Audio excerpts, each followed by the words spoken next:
Let's roll, rolling at the start. We here to bring the truth. Jar open this podcast. We breaking through the fake news. They try to silence us, but we will be subdued. We're bearded alpha males here to save the youth. Spitting fire on the mic with the bass Christian takes. Exposing the lies, keeping the demons at bay. We ain't afraid to speak up. We won't be swayed. Jar open this podcast where the truth is laid. Jar openers, cracking open the lies. We're rolling atlas up. We're here to rise. Bearded alpha males saving the youth from the godless demons, spreading the truth. We ain't playing games, we're on a mission to awaken the masses with our intuition. Pulling out the corruption with no inhibition. Jar open this podcast, sparking a revolution. We're not afraid to stand tall in a world full of deceit. We're the voice of reason, bringing light to the street. Keeping it real, never missing a beat. Jar open this podcast where the truth meets the heat. Jar openers, cracking open the lies. We're rolling atlas up, we're here to rise. Bearded alpha males saving the youth from the godless demons, spreading the truth. Jar open this podcast where the truth will never cease. Join us on the journey to bring back peace. We're rolling atlas up, fearless in our release. Jar open this podcast where the lies will decrease. What is up? How you guys doing? What's Jar going on, Openers brother? Podcast, episode 35. We're live. 35 is the right count, right? Yeah. Yeah, I was hoping so. I wasn't sure myself. Okay. So yeah, we got a lot of stuff going on. A lot of stuff to talk about. We're gonna get into well, obviously the insane wildfires going on in California. Abigail Shepard's throwing me off. Said, take off that nasty Chiefs hat. No, it's staying on. I got my I flag agree out with front. I know you do. Hey, you guys are in the playoffs, right? You're a Chargers fan. You guys made the playoffs, didn't you? Yeah, we played Texans round one. So you get an opportunity to lose to the Chiefs one more time. Yeah, we'll see about that. No, I know the Chiefs went from being, the team that everybody in the nation was rooting for at one point, just a few years ago, handful of years ago, and now everybody hates us, and I love it. I love the story arc. I can't be more happy with it. But Yeah, typical of the dynasty, right? Once you Yeah. become a dynasty, everyone hates you. yeah, exactly. I'm here. I'm feeling all the, everybody wants to blame the refs and the crying Cincinnati Bengals fans, trying to sign a petition to get the Bengals into the playoffs because the Chiefs rested their starters week 17. Oh, it's just glorious. I will say though, if Joe Burrow had a few more wins, I think he would definitely be MVP candidate. I mean, look, he's a good player. They got a good offense, but to blame the Chiefs for resting their starters in week 17 is just such a crybaby move. I mean, you had all season to win one more game, and all of a sudden week 17 is the deciding factor. It's it's right. not nonsense, right? Well, But Bengals got to start winning in September. right, exactly. I mean, the Chiefs beat them, I think, week 2. It's like, are you blaming the Chiefs for beating you week 2 as well? Like, get out of here. Right. If you would have won week 2 against the Chiefs, you would have helped yourselves out, but no, you lost. But anyways, I know people aren't here for the football chatter, but it's playoff season, and I'm excited. As a Chiefs fan, we're going for the 3-peat. But we got the California wildfires we're talking about in this show. Will Trump, the Trump administration, tried to annex Canada and Greenland into the United States. How would that go? What would that look like? Personally, just on the surface, quickly, I'm really not for it. I think it would inject a bunch of, there's so many details, but just on the surface, I'm not about to inject a woke Canadian Democrat government parliament into our system and then give them a bunch of college electoral votes that are going to 100% go to the Democrats. Nah, I'm okay with that. I'm okay with skipping that part, but we'll get into more details about that. We got another story here about Mark Zuckerberg. He's firing all the fact checkers.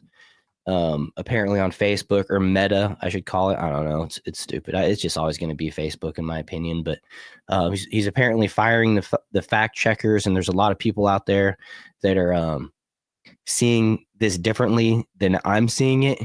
And so we'll get into those details as well. Joe Biden still plans on more pardons coming, and then 14 cops allege an assistant chief lied during the Derek Chauvin trial, which that goes all the way back to the George Floyd incident and everything like that. So we'll get into all these things, possibly more, hopefully more.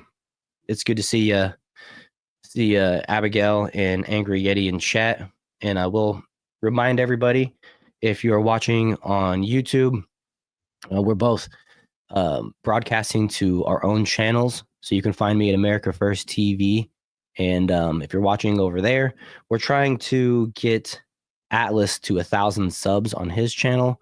So make sure you stop by his channel if you enjoy the show, and give him some love and sub to his channel over there, because he's 50 to 60 subs away from hitting that 1,000 mark, which is a big benchmark milestone. Yes, and sir. then, of course, hit like on the video, share this video with everybody that you know. And if you're on X, make sure you give me a follow. I'll follow you back most of the time. As long as your account's not just a bunch of gibberish, I'll typically follow you back. Also repost, like, all that good stuff. Let everybody know what your channel is, where they can find you and all that stuff, and then we'll just get right into this first story. Yeah. So you can obviously find me at Atlas Thugged on YouTube. You can also find me on X at Atlas_Thugged_. A couple of things too. Wanted to update people because I missed last week's show.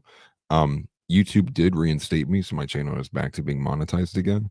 And on top of it, because it seemingly was a mistake, seems like I would have was probably mass reported.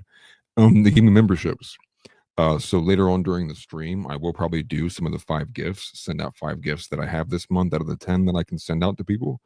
That's So awesome. yeah, very excited to get back onto the pathway to making money on here. So appreciate everybody. Yeah. That was some devastating news to find out what happened to your channel, and especially since you're so close to hitting that 1,000 mark. Right. But it looks like it was a result of the last show that we had where we're both on together. Atlas hit a bit of an algorithm and had a nice boost in views, which was obviously welcome. But of course, when you get a boost in views, you're going to have some dissenting voices, some people that don't like what you're saying come around. And it's looking like it was potentially some type of mass reporting, some people trying to take down a conservative voice for the most part. So thankfully, YouTube saw through the bull crap and reinstated you, and we're back going full force. So TNT Cycle, you're driving and lurking. That's cool, man. Good to see you. Make sure you drive careful. All that good stuff. But let's go ahead. Let's get right into this wildfire talk, man. There's a lot to cover with this thing, and it's kind of like where to even start. But we got a starting place, and I'll just go ahead and put this first story on the page here. Let me. No, I don't like that one. I don't like that one. All right, that one. Although we're teeny. Let's see. Yeah, it's all right. I need to go through and customize these. That one's all right. What are you gonna say? I was gonna say, Angry Yeti TV put it pretty well, right into the burning hell, burning California. I think some of the videos I've seen, a lot of them have been still coming in, of people who are recording just like being trapped in different burning buildings, different kind of people escaping out as well.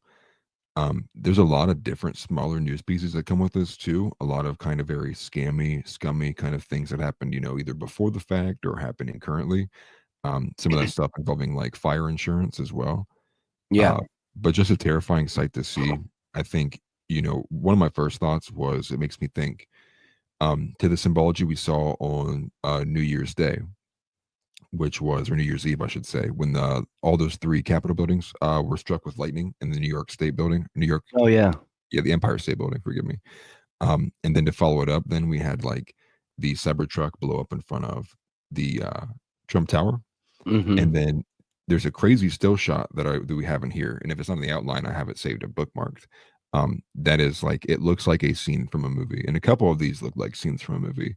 But this one in particular with the sunrise, and the sun's barely unable to kind of even pierce through how much smoke is covering the LA area. It's just an insane kind of visual. Yeah, Um, I did so, actually. I just retweeted that. so Re- to me, it's just like, I hope it's not a massive statement in oh, judgment from God yeah, against us. I'm Yeah, right here. that's it. Yeah. It's I mean, it's terrifying. And there's some other ones that people caught, but this one I think has been floating around the internet. It's just kind of a wild scene to see. I think you kind of think to movies like How It Lord of the Ends and Rings. other kind of apocalyptic movies, like that's like a visual you would see in the beginning and people start getting terrified. So Right. let's hope it's not the end. I think the person put a header on this one that said it looks like the mountain of Mordor from the Lord of the Rings with the eye or whatever up there. Oh yeah. It's definitely a visual sight that you don't see that often, that's for sure. Yeah, and I But think people are not really understanding the scope of how much has been actually kind of torched already. They were having gusts from anywhere from like 100 miles an hour to 200 miles an hour of man, winds. Different portions. There's like 3 main fires right now. I think it's 4 total now. Um, the cause of which I don't think has yet been said, but I think they've also seen reports of that there's arsonists kind of like accelerating different things, taking advantage of the fact that things are already on fire. Um, one video in particular of a homeless person on the side of a road trying to like light a beach line on fire. Um, hmm, but 5 football fields a minute was the pace of some of the fire spreading. If people don't know, that's about 600 yards in 60 seconds. And this was going through suburb areas. yeah, So, I mean, that covers almost like, 4 average properties. I think the average property size is like 70 feet, 70 square feet. hmm, So I mean that tears through like 5 people's homes like in a 60-second span. And so a lot of like evacuations. I'm not sure what the casualty report is right now either. Um, but I think a lot of this can also be summed up in the fact of what DEI has brought us in terms of like the response, the lack of firefighters that we've seen, the calls, fire hydrants being out of water. There's just so much that just is like in the state that has the most tax revenue. I think it's like 220 billion a year they have in tax revenue, and then you can't even stop fires in a meaningful capacity. It's just unfortunately sad. So ultimately, prayers out to everybody who has been afflicted by that. We'll get into all the other details.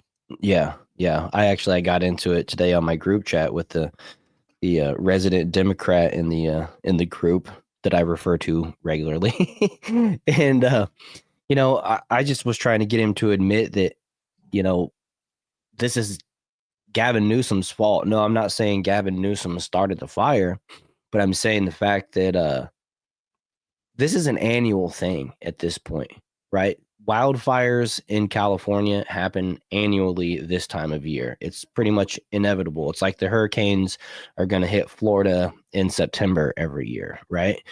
Um, Yep. in the fall, at least I'll say, but it seems like it's always in September, early October. And you compare Ron DeSantis, he has coffers full of money. I think coffers would be the right word to use, but he's got a bunch of backup reserved emergency funds that are separate from federal funds. We actually witnessed it this year when the first hurricane came through, Helene. Um, it did its toll on Florida, but not as bad as it did to like the Carolinas. And DeSantis refused. I believe he initially refused the federal funding because we had it taken care of. Florida had it taken care of. And then the second hurricane came through, went straight across the state, and then he might have taken the federal funding with that one. I'm not sure, but it was an example of how like prepared Florida is and ready for the inevitable hurricane / natural disaster that's going to come through annually. Which, when you compare it to California, who we just saw Donald Trump on Joe Rogan 3.5 months ago talking about this exact topic. And it's unfortunate we're not going to play the clip because everything you play this Joe Rogan, they copyright claim every single time. But basically, Yeah. we'll get into it a little bit. Actually, I have an article here that does talk about it a little bit. This is from the New York Post, but it's all about this little fish right here, the smelt. And apparently, California diverts a lot of like rain runoff, snow runoff from the north straight out into the Pacific Ocean. They don't put it in their reservoirs. They don't do anything with it. They just evacuate it, essentially. And now we're to the point where uh, apparently, and this is what I was arguing with my friend about. He's sitting here telling me that I don't know anything about infrastructure and how industry works with when it comes to the pump stations and everything like that. And he's like, when the power lines burn up, you don't have power for the pumps, and the pumps can't get the water to where they need to go. And my argument is that's not a good argument for for Gavin Newsom or California. You're basically making the situation worse, saying that they don't understand that there's going to be a wildfire next year, and so they're going to build their pump stations in the middle of the forest using power lines above ground. They can be burnt up. They can cut the water supply off. But my argument was originally that it doesn't matter if the pump stations are working when there's no water to pump. And that's the big story that's coming out is they're not flying helicopters over these fires to try to stop them. And, I understand a little bit when you're talking about the wind that, I don't lack compassion here for the rescue, effort.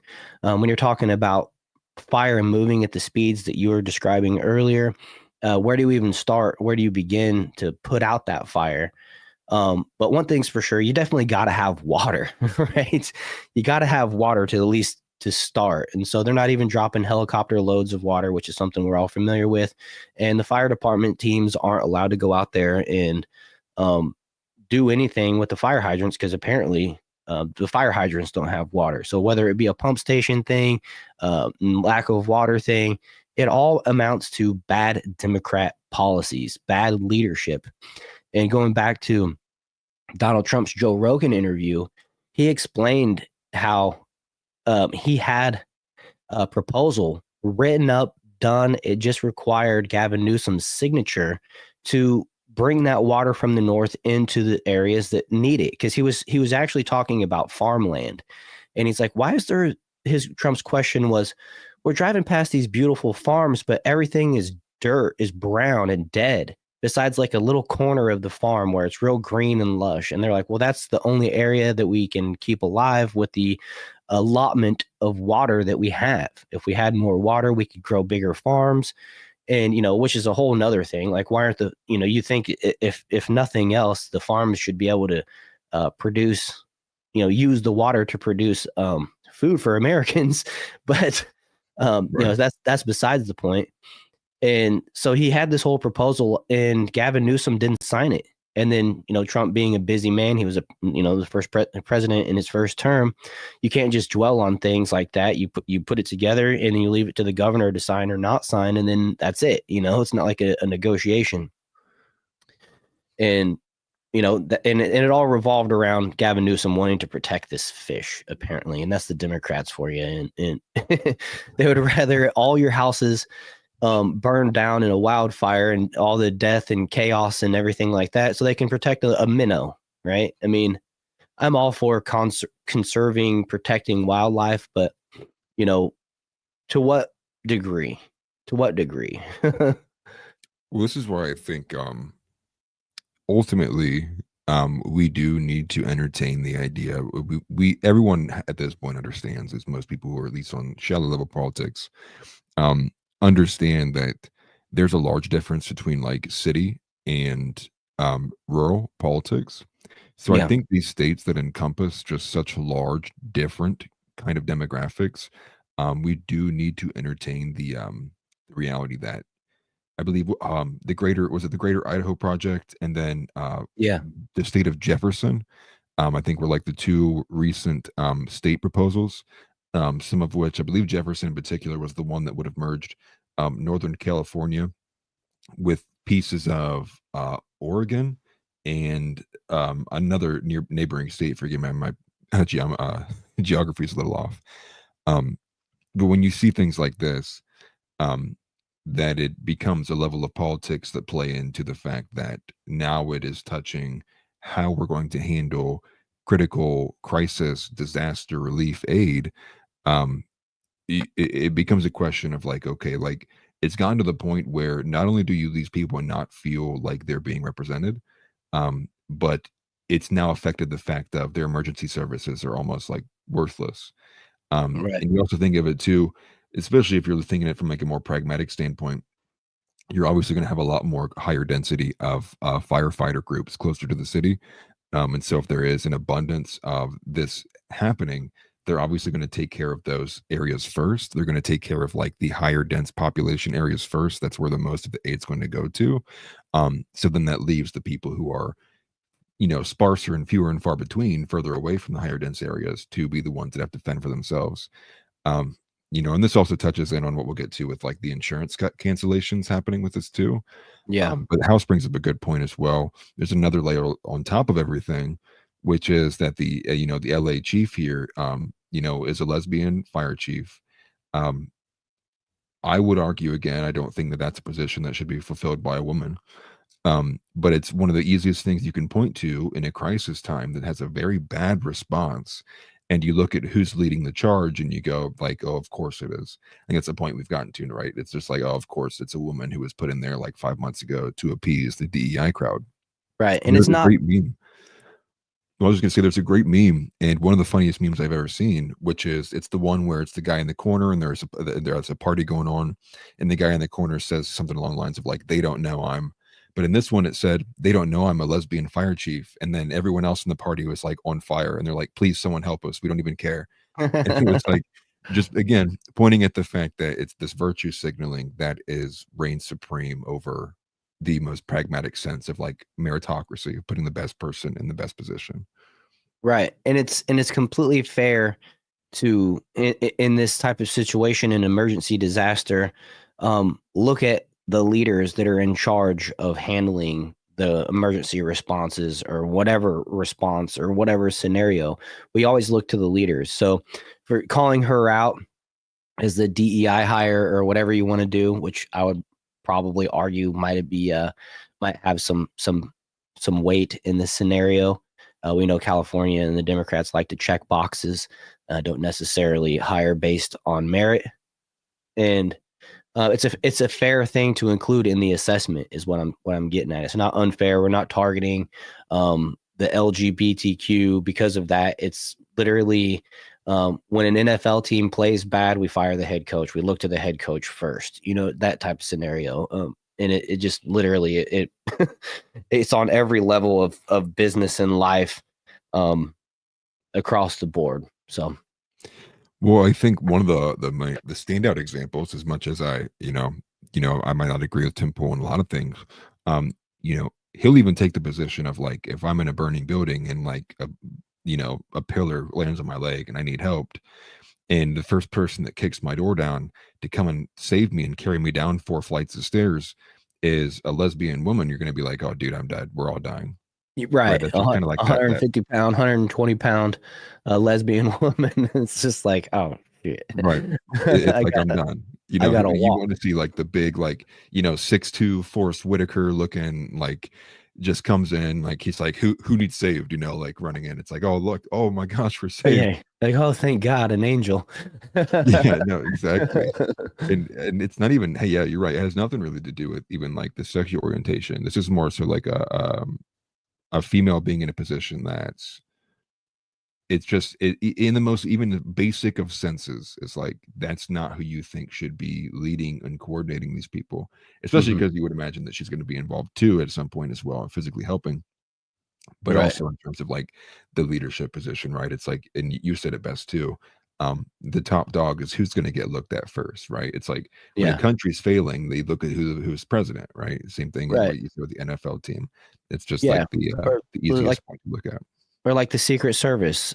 They looked at the head of Secret Service when the failure the first time around. Well, I say first time around, but the first time. Well, when Trump was shot, not the first time he was shot, but when Trump was shot, they didn't look at all the Secret Service necessarily guys that were there to be fired.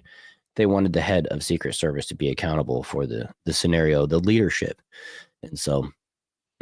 Ironically, she was also arguably a DEI hire. Yeah. Well, to pick up on this comment from House again, the second one here, cutting the fire department funding by, about 18 million. In 2022, Gavin Newsom signed I don't know if it was what form of legislation it was, or if it might have been an executive order, but they donated a large amount of differing fire equipment to Ukraine. Oh, So in this crisis we have now, 2 years later, or I guess rather 3 years later, depending on when it would have been, mhm. they're clearly short on firefighters. They are short on like water and fire hydrants, as it was pointed out. So it Mhm. seemed to me they were probably not in the position to be just donating equipment, especially Right, in the state that is under wildfire and other kinds of issues like that at a moment's notice. Even in arson, even if it wasn't started by a wildfire, an arson can do a lot of damage in that state based on what the environment holds, being super dry, having right. high winds, not especially from the coastline too, a lot of strong ocean winds blowing over. It's just again, it's retardation like all the way around, but it's all in Yeah, the form of like, the virtue signaling, like with the Gavin Newsom with the minnow, and ultimately though, you do look at it from the fact of there probably is a large voting bloc in the state of California that views protecting those fish on the same level as protecting other humans, and it's mhm, just like the backwards way to approach things. right. It's, and that's a microcosm of, what we've seen Biden doing, as far as, giving our money away to Ukraine. We obviously have plenty of issues here within our own country. The people in North Carolina are still reeling from Hurricane Helene to the point where they're like rejecting FEMA, becoming hostile towards the federal response just because it's been so bad. They're just like, get the hell out of here. We're going to handle this and fix it ourselves. You just give us the money and the resources that we need. We don't want your bodies over here trying to do something. We got this, almost come. Not that they don't need the help, but it's to the point where they're disgusted with the lack of attempt. They want to set up, like I remember the one story where they set up the FEMA um, little registration thing way off the main road. Oh yeah, with no signs. Their signs are like facing the wrong direction. It's just a blatant um, lack of true help for the people, and at the same time, trying to put the face on that they are helping. You know what I mean? Because if the cameras are pointing the right direction at the right time, then it looks like they're trying to help. But the reality is, when you zoom out, they weren't. What's up, Earl's daughter? Let's see what'd you say here. This is what you get when you worship the creation and not the creator. A perfect example of justifying any means to a moral end. Yeah. Yeah, I Right. agree. And just for the fact that the lack of preparedness into what you're saying, that they're giving away fire equipment. California wasn't in any position to give away fire, equipment, firefighter equipment or anything like that. It's just it's insane. Yeah. It's cutting off your nose to spite your face, to make somebody else's face look prettier. I guess I don't know. It's so stupid, but that's the Democrat way. They want a virtue signal. They want to look good to somebody. They have somebody to impress, and it's not their fellow Americans or the people that voted for them. That's for sure. And guys, forgive me. I'm still fighting this upper respiratory thing, by the way, if you guys can't tell from my voice. I thought I was in the last of it last Saturday, and it went from my head to my chest straight back to my head. So who knows what's going on. I'm Recycle hoping, I'm sickness. hoping I'm in the final stages of it finally, but we'll see. I saw you stage something. You want me to go ahead and put that up? Yeah, this is breaking as of about 20 minutes ago.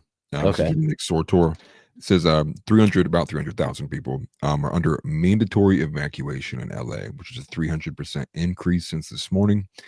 New evacuation order came in for the Santa Monica area. Over 400,000 people are without power, and none of the fires are contained as of now. Um, I also even saw a video speaking to like having the wrong people in the wrong positions. There was one of those the water planes missed. It missed like 1,500 gallons. It straight missed an entire area, dumped water on somewhere that wasn't even burning yet. Oh goodness. Yeah, so it's not looking good. You know, I think somebody like with the recent damages now, somebody was calculating it might have been Sovereign Bar and one of those other bigger accounts saying it's like any person in California has like a 5% chance now for their home to burn, something like that. It's like some crazy percentage. So it's like even a lot higher than like someone would have if their home was being afflicted by a hurricane if they lived in like you know, in that belt area between like Florida, Georgia, South Carolina, and such. Dang. And so here's another video, just like a short 12-second one, but this is like during the day, obviously. You could see the smoke just consuming over the area. People are Rising driving over the the wrong hills. direction. Yeah, and so yeah, right, going the wrong way. I'm sure there's a lot of people who are like individual relief as well too. Yeah. But yeah, no, and there's a lot more too that we'll get into here as well. We'll see some of the stuff from like the night that it happened. It was like very scary. But there's another one. Actually, I'll go ahead. I wanted to share this one first before we get into seeing the other stuff. Was because this is showing the scope of the fire, and so this is early from yesterday, or maybe 2 days ago. But I think you're very early. Okay. And so this video here, you don't need the sound, don't need either. But it shows the scope. And so obviously this whole LA area, I'll move it forward a bit too. And so what we saw earlier in that still shot, the fires have all the way moved over here behind this area. So this is where we saw the sunlight coming in over. Okay. Okay. So what he's going to do is he's going to pan left, and you're going to see just how far those fires have stretched over this land, because he's going to show, because this is going to show the start of it. And so all of that area you just saw has been torched. Like everything from the camera to the. Because you're going to see it here. This fire's all the way over here to the west. He's not even over pointing to it yet. Oh wow. So still going, still going. There's where the fire is. Oh, okay. Wow. So what we saw in that still shot is obviously the smoke has reached over that area in the direction that it burns, and you can see the smoke is clearly burning to the left. I'm not sure what cardinal direction that would be. But what we saw in that still I would shot, assume towards the west, just because they're on the west coast. It looks like it's going out towards the ocean, but right. And well, I mean, and then that's just how fast it's moved. So that whole area has been afflicted. Everything from where we see the smoke now to even if you go backwards, that whole stretch of land, which obviously includes a lot of different suburbs, and then it's reached back behind the city now. And that's just one of them. There's 3 different fires now, 3 large, quantified fires. The Palisades area, Salmar, and then Brentwood. And I believe there might even be a 4th one, but I think that those merge together. So it's like 3 still total. okay. But just to give perspective of just how fast it's traveled and how much it's affected, it's just insane. Right. Well, let's here. Let me put this on the screen here. Let's see. Can I make this bigger? How do I? You can probably hide us and just zoom in on it.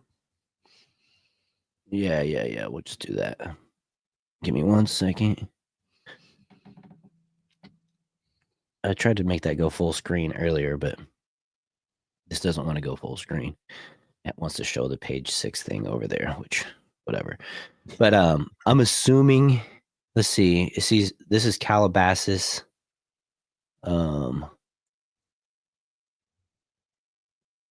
Like, where do you think that guy was standing taking that video? Do you think he was back over here, like where my mouse is? I think he was even further south of that. Further south. Zoom out a little bit. Yeah. I Okay. think he would have. He Because might I have think where we saw was Malibu Creek, was where it's like that initial spot, like even further back west out there. And so he might have even been standing to the southeast of where we're looking now, because it seemed like he had that curvature in view. So probably somewhere, down there. Maybe he could have been like right here. Yeah, and that would have had the view line of the skyline of LA. Right. There's more over here too. So Yeah, I was, those are like the 3 fire areas. The Malibu area, which I believe that's what was the Palisades. I could be wrong about that. I don't know California area that well. yeah, I've been Those here are the in 3 fires. Palisades. So let's zoom in. I mean, 29 29,000 acres, 1,300 acres, 15,000 acres. Yeah, and you can see when they put those up, right? So, January 8th, 117. Today's the 8th, I believe. So that would have been in Yeah. 117. I'm not sure when they're behind us, right? So Yeah. 117 would be like we'd be like 3 hours ahead of that. So it'd be like 4 o'clock here, 4:17 here. Right. So not too long ago, within 2 to 3 hours ago. Right. And it's probably changing as we speak, as things move.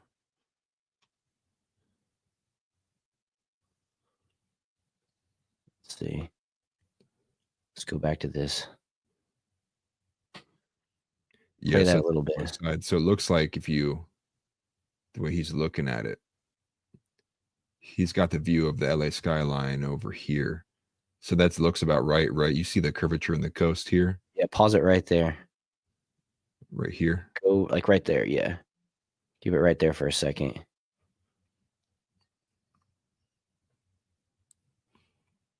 That looks pretty similar. You might be a little bit closer than where like the first person is, but Yeah. he'd be like around the Redondo Beach area potentially. Maybe he might be back a little bit further, but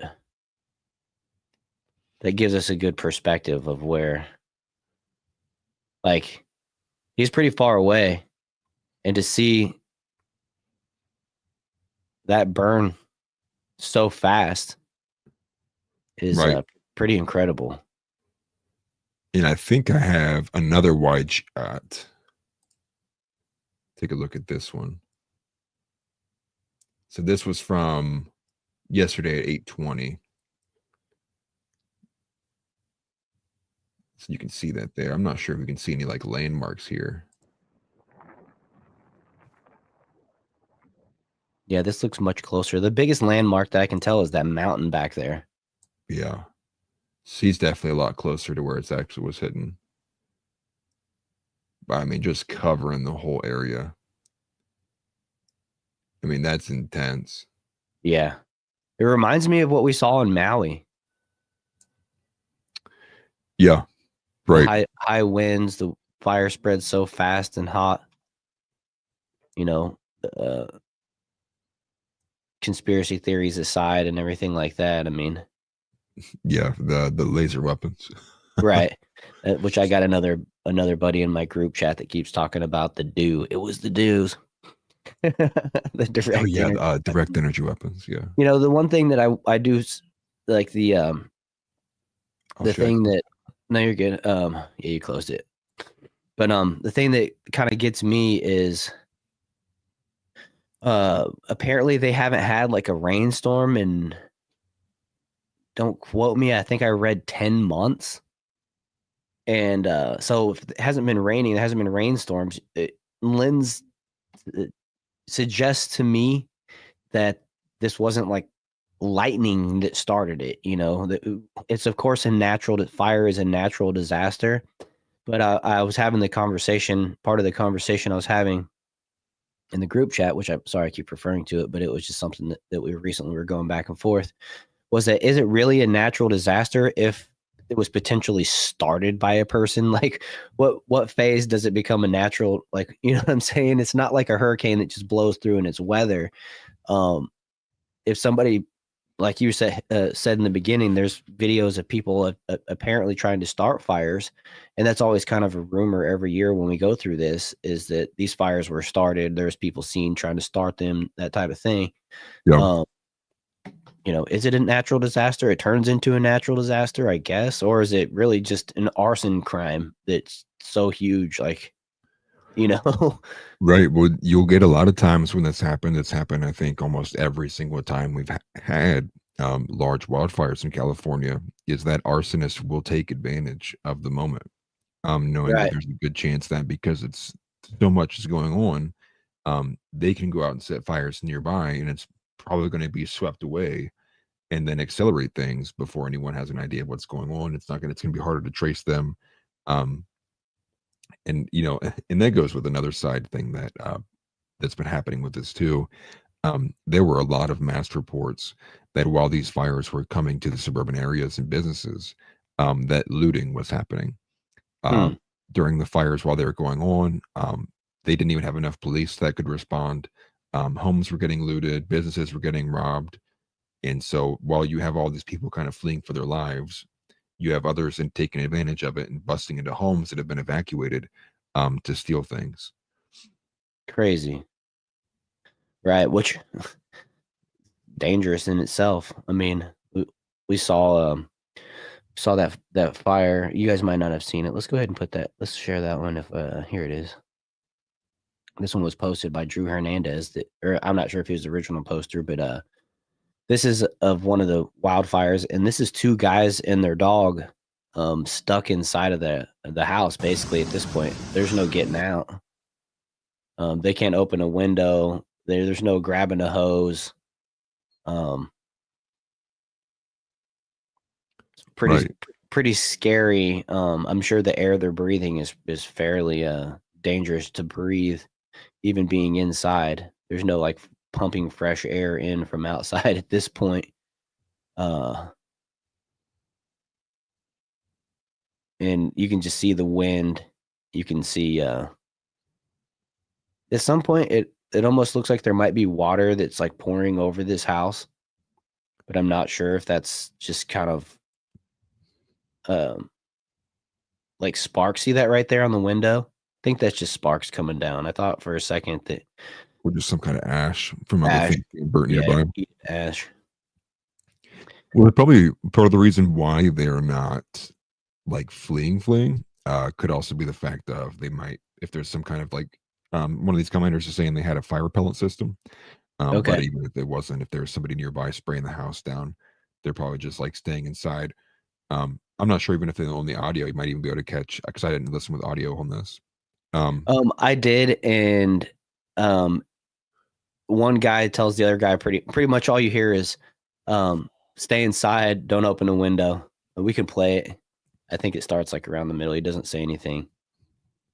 But we'll go ahead and play it with the audio. You're gonna be okay. All right. Just be okay. You're gonna be okay. All right.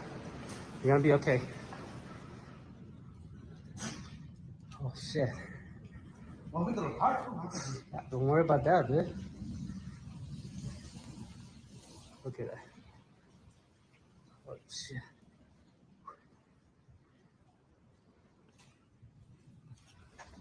Scary, huh? Yeah.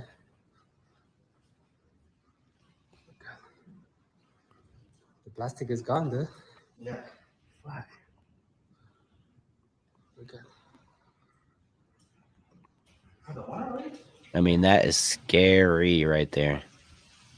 I got some woods behind the house that's further away than what these guys are, and if those woods were on fire, I would be out of the house.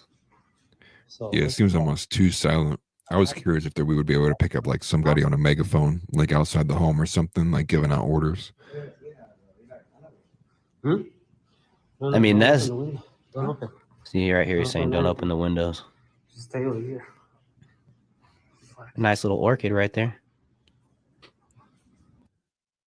Yeah, 'cause you don't know how hot anything's been or how torching your own hand or something along those lines. Oh yeah, or you're just gonna immediately like you ever seen the movie Backdraft? It's gonna suck all the oxygen, and the heat's gonna suck the oxygen out of your house and potentially send flames in and all that type of stuff. I mean, you Right. definitely don't want to open a window in that scenario.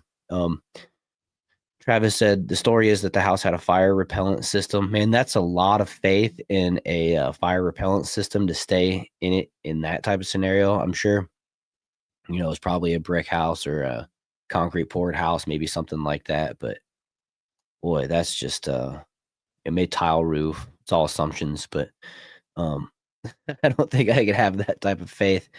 Right. Looks No, like same. he said very glad they're safe. I did hear that I believe they made it out okay. So to answer Earl's daughter said, "Do you know if they got out safe?" I do believe they did get out safe. Yeah, let's hope so. That's kind of a Yeah. scary thing to take on. Abigail Shepard said every California politician has failed their constituents and are to blame for the severity of this. Yeah, and that was the argument that I was trying to make earlier to my buddy was that no, it's not Gavin Newsom's fault that the fire is burning, but it's his fault that the emergency response procedures are not in place for something that literally happens every year. This is something that they can not look forward to, but expect next year in between January 1st and March, to the end of March. Because it seems like every year, for as long back as I can remember, and maybe with the exception of last year, to be honest with you, I think last year they had a heavy rain season and we didn't get this. I could be wrong, but I think when I think back, I do remember having that thought process in my head that they're getting lucky with this rain right now. But the what Trump mentioned in the Joe Rogan interview, again, to refer to that, was they don't pick up the deadfall out of the woods. When you have so many houses basically living on these mountainsides, these foothills, it has to be a part of your counties, your state legislature to minimize the risk, right? Minimize the inevitable. There will be another wildfire in this area. We need to appropriate funds to having, loggers having. Sorry, I was thinking of South Park, the loggers. Having uh, the right guys out there removing the deadfall. Trump said rake the forest. I don't think you actually ever want to rake the forest. You want to let the leaves that have fallen remain. That's how it replenishes the soil and stuff like that, and the trees stay healthy and the soil stays rich. But you want to get rid of the big logs. You want to get rid of if there's pine needles, you probably want to get rid of them too. Pine needles, they burn super hot. And if you got houses spread all around through this, it's a must. It's not an option, in my opinion, to take the risk, right? Well, And so these people are definitely should be held accountable in one way or another. I think if you look at it from a priority standpoint, and like what I had said earlier, a state that produces $200 billion a year in tax revenue, um, seeing how this is like a yearly occurrence, I would imagine that the large piece of the pie when it comes to the budget for California should be dedicated specifically to firefighting emergency services. Yeah. Um, Obviously, the state obviously has an obligation, as what we have our social contract for, to protect the citizens, especially in terms of that, and with emergency services.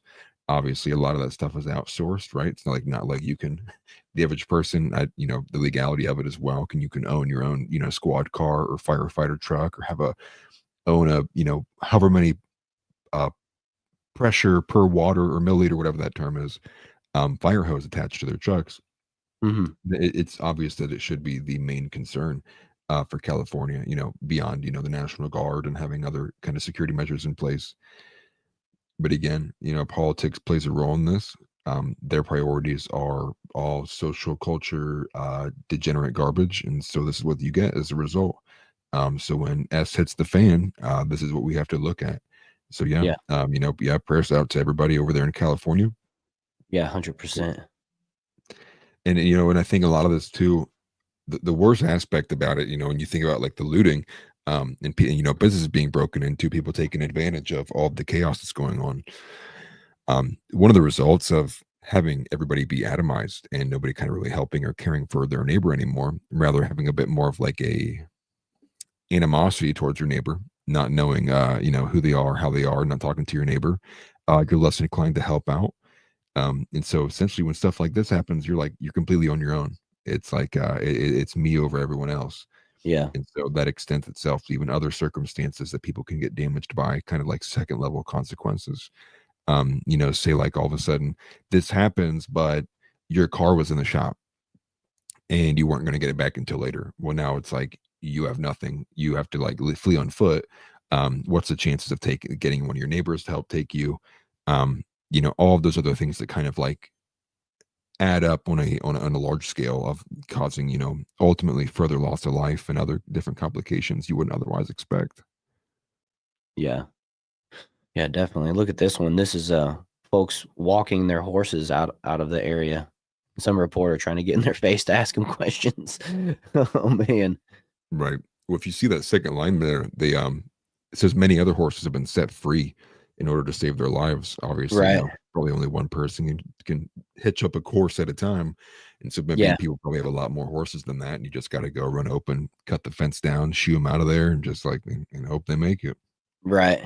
Hope they make it. Maybe they'll come back after it's all, but let them at least have the opportunity to run safe, which is, it's funny. That's what I figured I would probably do with the chickens if a hurricane directly hit over us, is I'm just going to have everything open. And if the wind picks them up and blows them, hopefully they land safely and maybe they'll find their way back, maybe not. But the last thing I'd want to do is like keep them pinned up and then have a tree fall right on them, or them drown because that spot flash flooded or something like that.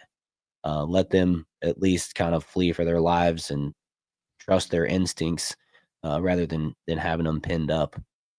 I've also considered just bringing them inside the house too. If it's going to be 100% just like got to get out, and might just throw them all in the truck and dip out or whatever. But Just take off. I certainly have entertained that idea of what would I do in the certain scenarios. And I think, cutting them loose is probably the safest and one of the smartest things to do. So, well, per the AP, this is the most destructive fire in LA history. Dang.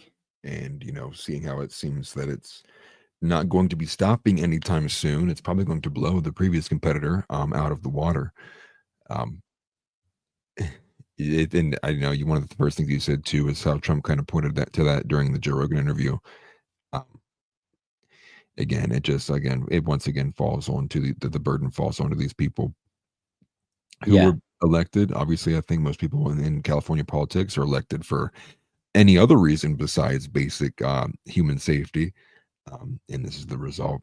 That's why I think that, especially for California, maybe less so the Greater Idaho project, but I think separating California into two different states and allowing the people up north to have a more and better representation, more control over their own individual areas, it's got to be a must look at. Now, obviously, the people in Southern Cali are going to oppose that because they rely on a lot of Northern California for many different reasons. But when you don't feel like you're getting represented, you feel like you ultimately are subject to these kinds of consequences from the politics that you have very little sway over. Yeah. I think it calls into question, making sure you're represented. Yeah. Yeah, definitely. Earl's daughter said, I live in Tornado Alley. I completely understand having a plan or several. Yeah. And that's the thing. It's like when I compare Ron DeSantis in Florida to Gavin Newsom in California, it's like a hoarder versus a non-hoarder in for a natural disaster. Excuse me. It just goes to show, like, Gavin Newsom is a bad leader. And I think that's important to magnify, because this dude might be the guy they put forth in the 2028 election. There's a lot of time from now till then, but it's important to magnified these types of leadership examples of who this person is, right? He'd rather give away his firefighting equipment to another country rather than making his state uh, the biggest, baddest firefighting, wildfire fighting state that, uh, system that the world has ever seen. And Well, a step down from that, the mayor of LA is in Ghana right now. Like she's not even in the country. right. Well, referring back to when we had Dan McKnight on the show, he pointed out that when the hurricane hit North Carolina, their National Guard wasn't even inside of the country. And it makes me wonder if any of California's National Guard is out of the country, and where they're at, right? I mean, these things are forced to come to mind now because of the scenarios. They actually, I was going to say, they did deploy the National Guard at some point last night. So however many that is, unsure. But I think that does come from the fact that they don't have enough firefighters. The LA fire chief said there wasn't enough of them. Not nearly enough, I think is the exact quote. I think you might have had that on screen somewhere. But it also goes hand in hand with the fact that, $17 million is cut from your budget. And well, yeah, you obviously can't have as many firefighters as you need. I think they Right. were saying there's actually only 1,400 of them total. I'm not sure. I'm not a firefighter or former firefighter by any stretch of the imagination. Yeah. So it's hard for me to gauge like what would the amount that would be required.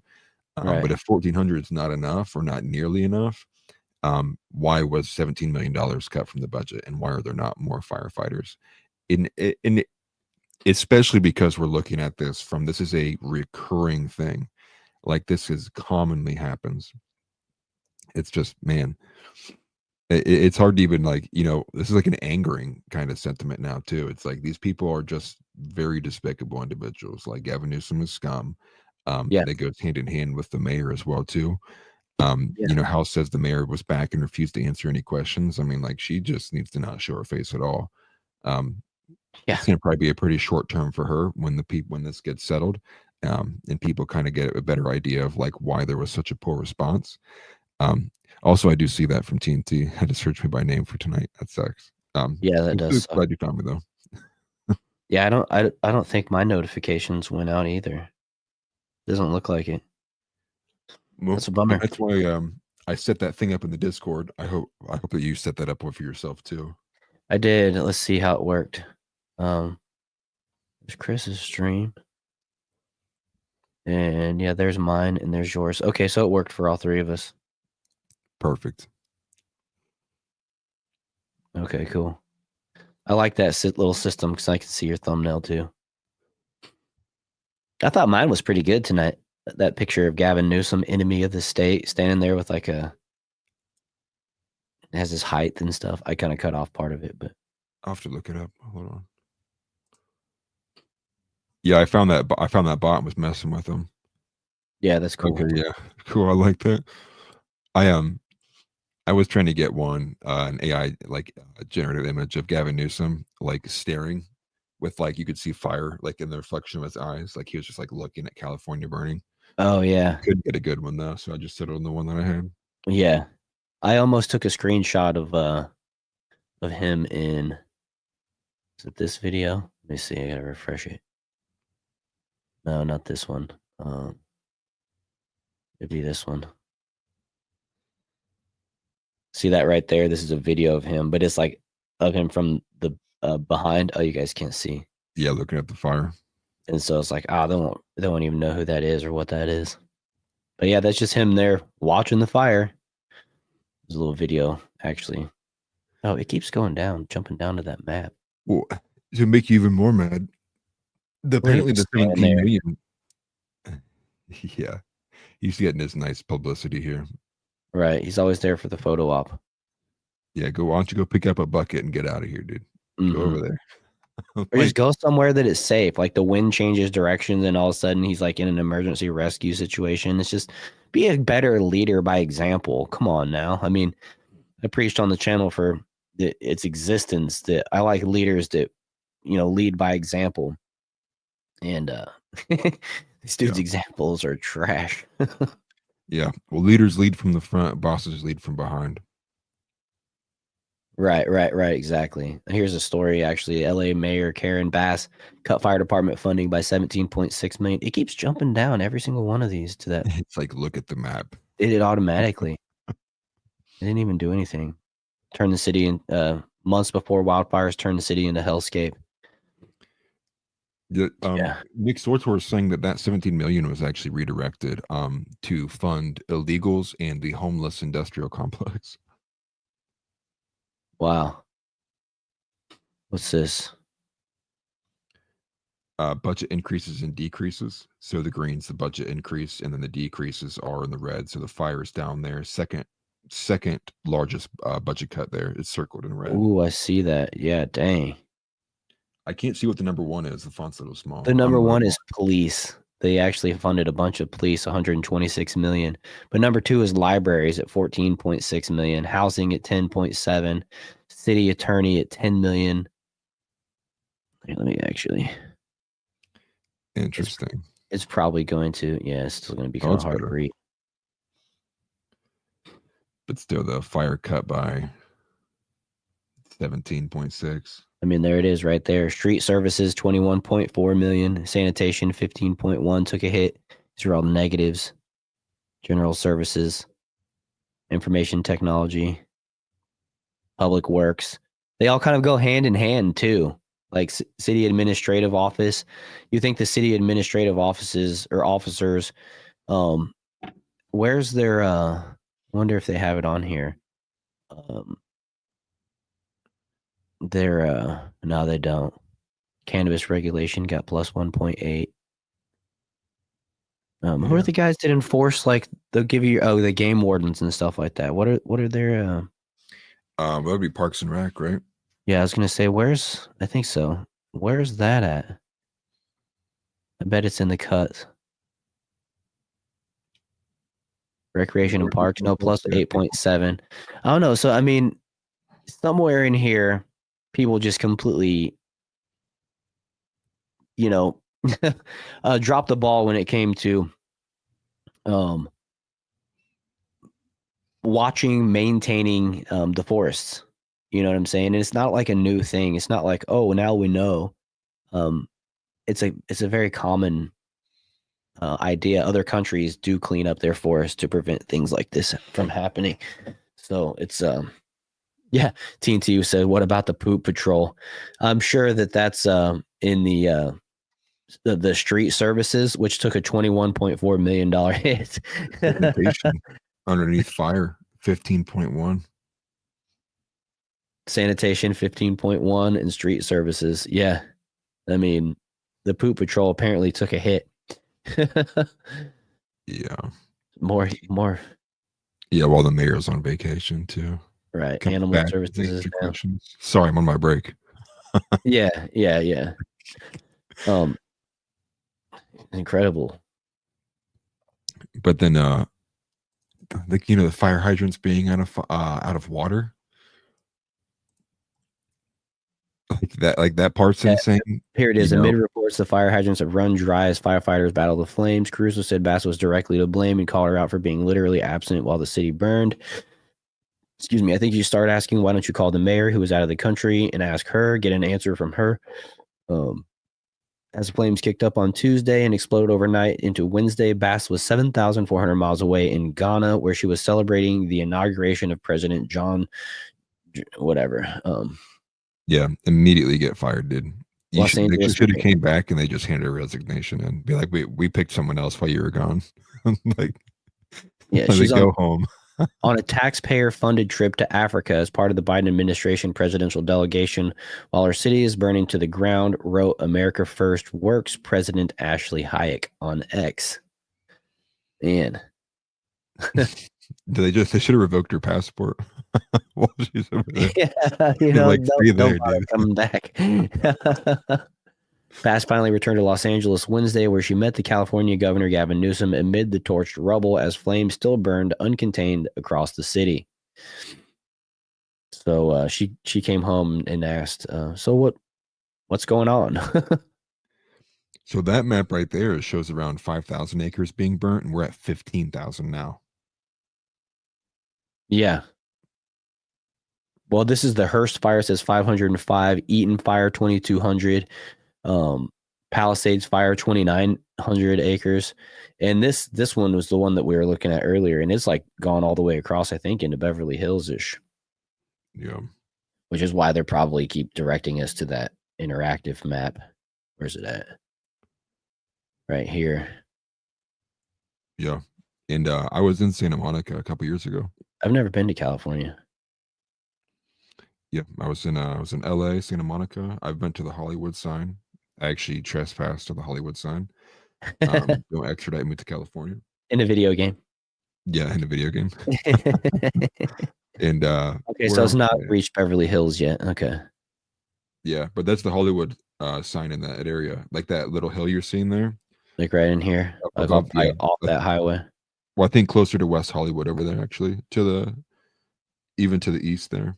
So it's probably still got a bit before it gets to the Hollywood sign. Oh, it might be over here. Gotcha. Okay. Yeah. But as I zoom out, you can kind of see this green. This is like mountainous hills, foothills type. So I mean, all this is in danger, at risk, especially with this fire right here. I mean, wind blows east. This fire is going that direction. The wind blows west. This fire is going this direction.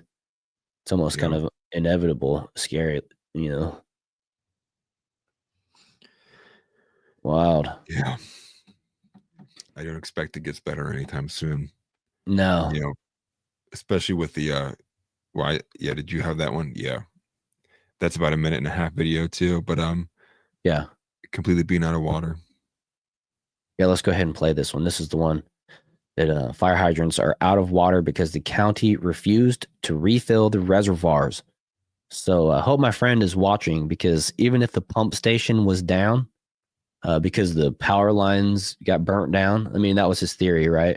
You don't know anything about infrastructure. The power lines burn up. You can't pump water from something that doesn't have electricity. I'm like, okay, well, that actually makes your argument worse. That means that Gavin Newsom is even that much worse, because they didn't bury those power lines. They didn't insulate those power lines.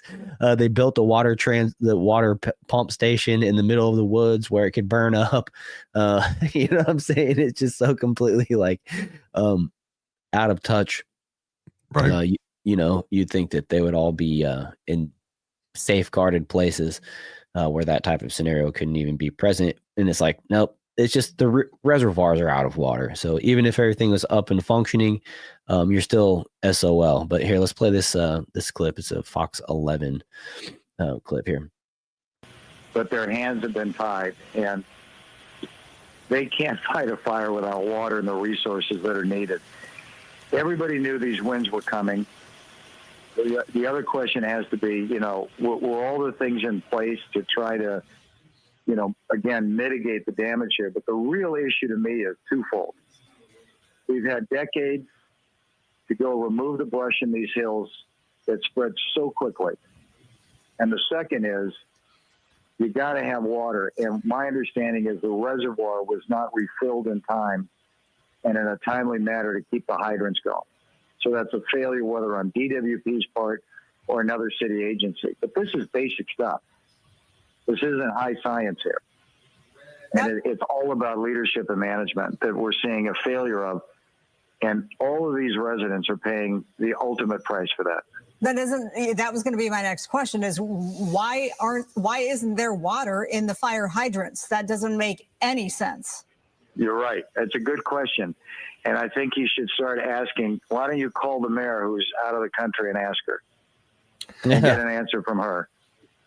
Well, they say she's on her way back, and that would be a great question to ask her tomorrow if she's at this briefing at 8 o'clock in the morning, because I think there's a lot of people that are outraged by that fact tonight when they look at scenes like this, at businesses that people have worked really, really, really hard to build, and homes that people's entire livelihoods are going up in flames tonight. So for you watching this and seeing those flames, So if you live in California, That's your hard-earned tax dollars. If your tax dollars went to flying your mayor, or if you live in whatever city this is, flying your mayor over to Ghana rather than, isn't this like the epitome of what they like justify why we have to pay taxes is we get public services back, and there's no water, there's no firefighters, there's no chance to save your city. And I mean, like, why would anybody in California pay their taxes ever again after watching this, knowing that their priorities are to be a sanctuary city and harbor illegals and cater to all of that mess, try to run businesses out of, companies out of business based on $20 minimum wage, mandatory. It's just completely mismanaged from top to bottom. Like, you got to Well, I think escape this hellscape. at a certain point, you got to also ask, like, how much of this is also malicious? I kind of moved away from, I forget Right. the philosophy, which is, do not attribute malice to that which can be explained by incompetence. I kind of feel like it's actually a bit backwards with the people that we've had in power. It's more so like, don't attribute incompetence to that which can be explained by malice. I think if you similarly think to what happened during Maui, how much of this could possibly be in another attempt of a land grab of all Yeah. this area just dies in value? You're going to have BlackRock, State Street, Vanguard comes in, buys it up, repurposes the land a bit, develops it, obviously on a super cheap because people aren't going to want to, buy a burned down home. But obviously the people who do have the resources come in and can sweep it up. They said that's like what 10,000 homes are at risk. I would imagine that number is much higher now, seeing how this is probably about 24 hours later since that news thing was posted. And what's wild about that too is the person on that call with Fox 11 was actually, I think his name is Rick Caruso, and that's who ran against the mayor who's in Ghana right now, but he lost. So there you have who could have potentially been in the city, giving his opinion and obviously having a better handle on things, um, calling on the phone while the actual person who won the election is in Ghana praising some president of a foreign country. It's like, again, the priorities here aren't in America's interest. So we Not got at to all. move away from these things, the obvious conflicts of interest. It's why, I don't know what the background of this individual is or why you'd even be taking a trip to Ghana. Even if it was all paid for, trip first class, like I'm not going to Ghana. Like I don't care. I don't really care. I'm gonna find me in Ghana, even if it was like, here's a 7-day vacation. It's like I'm not going to Ghana. I don't want to go to Africa by any means. I'm just, it's safer here. Yeah. But again, in all honesty, though, there's a part of me that sits here and thinks like maybe this was on purpose, seeing how not only did we have the months beforehand of the budget cuts, but also I believe TNT mentioned James Woods. Yeah. James Woods I'm was the one of the staging a bigger bunch of. accounts. Well, he Go ahead. highlighted the fact that they did mass cancellation on fire coverage. Mhm. Not only just like a couple months before this, but also people who didn't even realize that their coverage had been canceled on fire, calling in mass reports too. Now finding out that they just lost everything. Right. And here is James Woods commenting on that. He said, actually, one of the major insurance companies canceled all the policies in our neighborhood about 4 months ago. And that was his response to this post that said, looks like people panicking and end up blocking roads, wrecking cars stacked up and abandoned. Doesn't look good for those who live there. I'm wondering if the insurance companies will treat them better than those that they got flooded out of their homes in the East U.S. Appalachia area. And then that's a picture. Los Angeles running out of water is 30,000 from Malibu to Celebrity Enclave. Calabasas are ordered to evacuate wildfires. Ground firefighting aircrafts at thousands of homes are scorched. And then, when we saw James Woods comment, where did it go? I expanded it and then it went away. There it is. actually one of the major insurance companies canceled all the policies in our neighborhood about 4 months ago. So they don't have to worry about how the insurance is going to handle that little stupid scenario that Rick Saxton put on there about blocking roads and whatever. Cause, you know, Right. and even in this hypothetical, I don't think that the insurance companies would factor that in as people have to abandon their cars and run for their lives. Well, this At one some- I have at from some Nick point. Sortor actually says that some of these coverage cancellations by companies came weeks before the LA fires. This video here, we'll take a listen to it. She said she decided to defend the home with the garden hose. But he also mentions James Woods, that his neighborhood had their coverage mass canceled recently as well. Mhm. Kind of wild to think that they even broke it up by neighborhood. I think a lot of that, if you were to look at it without using Occam's razor, and you apply some bit more complex assumptions there, you go, hey, there's a good chance that these people, was a conspiracy to pull the plug on all of these people, pull the rug out from underneath them, and ensure that their property value drops to zero, and their whole entire incentive would be to sell it for whatever cost that you can get back out of it, whatever the property may be valued at that point. Obviously the home was gone, Right. and then there you go. It becomes a land grab, just like what people thought occurred in Maui. But we'll take a listen to this, only like 2 minutes long. Okay. They're waving me down. Hi there. No, I'm not supposed to. That's fine. You decided not to leave. I know I'm not supposed to be here, but this is my parents' home, I know the feeling. and they just lost. They got canceled from their fire insurance. So they're dealing with this. They're 90 years old, and through the state of California, because of this, they're 90 years old. That they've lived in this house for 75 years, and they've had the same insurance, and these insurance people decided to cancel their fire. And we're going through this, and it just happened, and they have no fire insurance. So thank you, California insurance companies, supporting residents who pay taxes and love California. And they wonder why people leave California. First and foremost, you did get your parents out safely. I live in Sierra Madre, and my parents are in Sierra Madre, but And now you know that it is under evacuation as well, north of Sierra Madre Boulevard. yeah, I snuck here. You know, there's a Yeah, will, she there's a said, I way. know I'm not supposed to be Probably here. shouldn't do it, but you know what? Under the circumstances, send me to jail. That's fine. It is unbelievable what's happening here to the neighbors. Your parents' house is still standing. You had a hose. You're doing what you can. I mean, I have a hose. It doesn't compare to these beloved neighbors that I've known.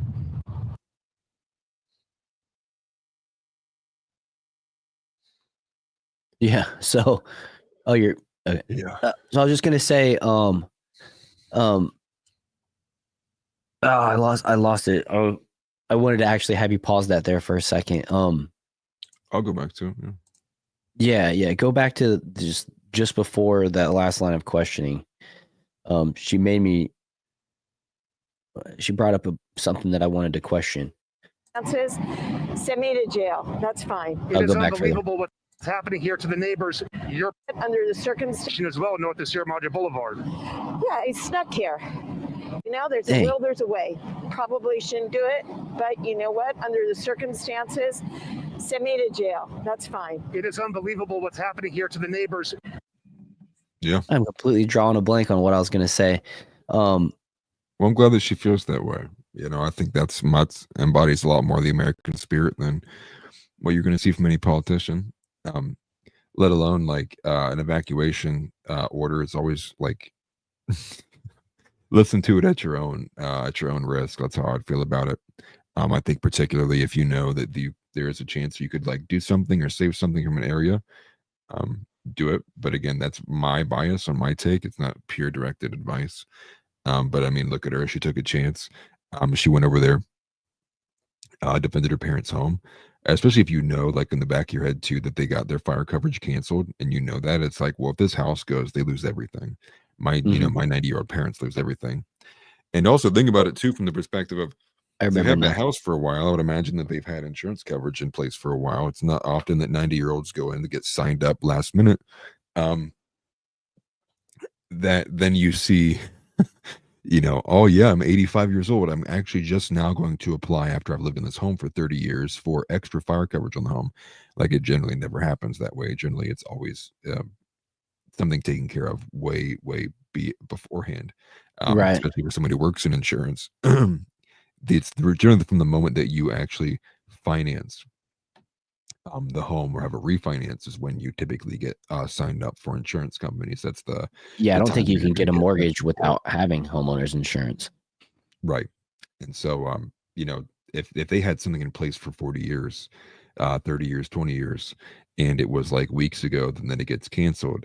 I mean, like that's a huge red flag. I think that ultimately, even begs the question then, like, was there some kind of conspiracy here to remove people's protections? Because obviously, if you have protection, you can get value back out of the place, even if you might have ability to rebuild. I think a lot of times fire Yeah. insurance, they require you to video camera the inside of your home, take note of like your assets that you have on you as well. So Hmm. that way, when it does get burnt, they can replace the assets if they are replaceable, if they currently are in stock and such, or Right. replace at item value. I just, I've got a bad feeling about this one. Well, I'm less inclined to believe it's incompetence. The more I've seen about it and the more that appears from it, I'm like, I think that there's a conspiracy to have a willful ignorance about what's going on here. well, I remember what I was going to say. Um, it's one of those things where, like going back to what I said, this is an annual event, and insurance companies are businesses, and we know they're not necessarily on the up and up, right? I mean, there's plenty of controversy just with surrounding the United Healthcare um, CEO assassination and what they've been doing with not paying out their policies and stuff like that. So I mean, not making an excuse, but this might be what the scenario is that the insurance companies, they pay a lot of money on the front end um, for people to assess, adjusters, things like that. And that's not really on the front end, but there it is kind of. Um, and what if they just saw the writing on the wall? They said, "Look, we're getting into fire season. California leadership is not doing anything right now. If a fire hits, it's going to be total devastation, and the chances are, since this happens every year, especially if it didn't happen the year before, then you're talking about extra growth that can burn off. Um, we might be looking at paying a lot of money, so it might be in our best interest just to pull these policies, just because it's such a high risk. You know what I mean? And they make it a business decision where, I mean, like I said, I'm not trying to fight the argument for them or anything like that, but I just, I feel like, it's not like they knew that these fires were going to happen, but they just saw they read the environment. You know what I mean? They understood that if this happens and the chances of it happening are high, maybe we should just pull out the fire disaster insurance from these folks. I mean, as a business decision, you know what I mean? And it's No, still I hear that malicious. part. It's still malicious, but it's just, I don't know. I mean, reading the room and understanding the environment you're in, we know a lot of these companies are actually just pulling out of California wholeheartedly, just saying, look, I think it was Geico recently. I can't remember. But one of them just straight up, or maybe multiple, just straight up dipped out of California and said, we're not going to do homeowners insurance on it at all. Patrick Bet-David did a nice coverage of it actually a couple months ago. And, it's just insurance. People don't want to insure things in California, maybe because of the lack of care and upkeep on the front end. I did see, I was scrolling through James Woods's tweets posts for over the last couple of days, and he actually had one I skipped over, but I could just tell you what it said.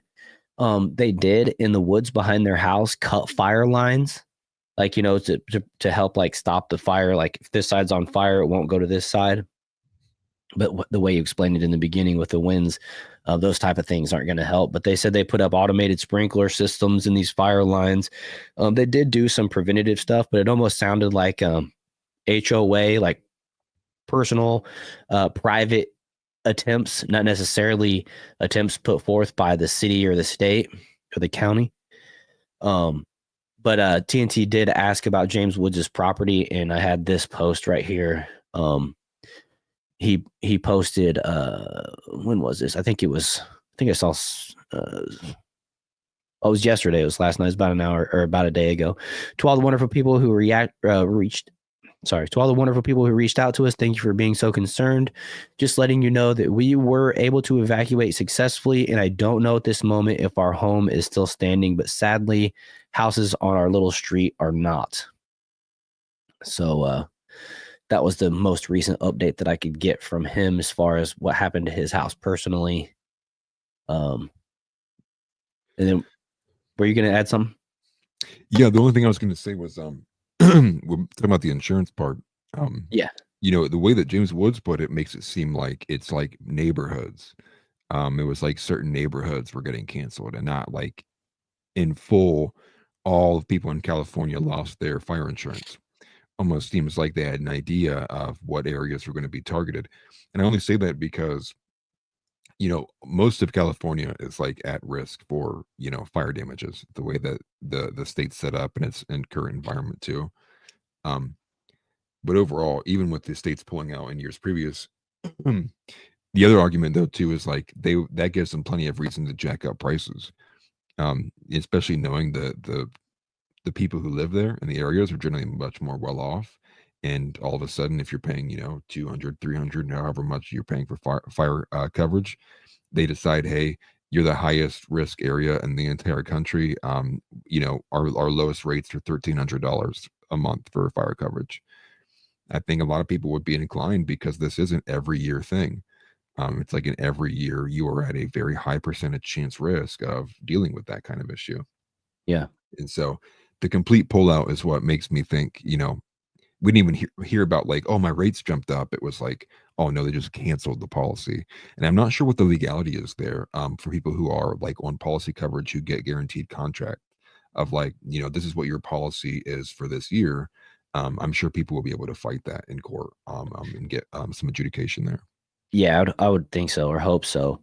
And it's weird because, to have a mortgage, you have to have homeowners insurance. And whenever they cancel like certain aspects of it, like the fire coverage, it's not like these people can go without it. They have to find it somewhere else, or at least that's the way it is where I live, from the way I understand it, at least. Yeah. So maybe these houses are just all paid off. They're all rich people that paid their houses off and bought them, up front. And so then the insurance companies can play more games like this, but it's really weird. I did put this on the screen, but Earl's daughter pointed out in 2022, Geico closed down 38 of their offices in California, which was something I was mentioning earlier. Good to see a Tix bomber, by the way. Said good evening, gents. Finally off the old work clock. Hope you had a good day. TNT says hard to cover a $5 trillion home for $1,000 a month when it's sitting in a tender box. Yeah, I mean that's the thing, when they weigh their the probability of the damages they're going to be paying out versus how much they're making, and it's just a lose-lose scenario, especially when you're talking about neighborhoods. It's not just one house, it's a collection of houses, neighborhoods of houses. Yeah. It's either raise these people's insurance to, $25,000 a month or just cancel it, Yeah, well, yeah, I was just throwing out numbers there at random. I think obviously a Sure. $5 million home would have like a lot higher cost coverage, but the idea is that like it's also Right. seasonal, and so like if you're getting all of West Hollywood and like Brentwood, Inglewood, Yeah. and you have thousands of people paying anywhere from like $6,000 maybe, and then on the higher end like super high. And I'm not in property and casualty; I'm just in life insurance. Sure. But then you would have all of those monthly premiums stacked up. To obviously, insurance is a unilateral contract anyways. But you would imagine that they would be able to find a risk management process there where they would find like what an adequate number would be for them to pay if they had to then all of a sudden pay out 10,000 different homeowners, Yeah. especially if some of these larger companies who end up taking on, they have millions of people under their insurance branch, right? You're Right. looking at like the big ones like State Farm and stuff too. And that's kind of how they leverage it, right? Because they get so big, millions of people own it. So if one area gets affected pretty hard, they'll still have enough in a reservoir chargeback account that they can actually pay out to people. Right. And it makes it tougher when you have companies like Geico pulling out, because then those insurance companies they have more clients, but then they have more, people to Liability. pay out liability. Yeah. At the same time, if half of them were insured by, or a third of those were insured by Geico and 2/3 by the other company, just for instance, it would be a little bit more manageable, you'd think, right, on the surface. At least that's the way it appears to me. JB said, I'm gonna have to call the insurance company and make sure I have fire insurance. Well, and that was the other thing too. To your point, down here in Florida, you can't just call and get hurricane insurance in the middle of hurricane season, which I think goes from, I want to say, like May through November.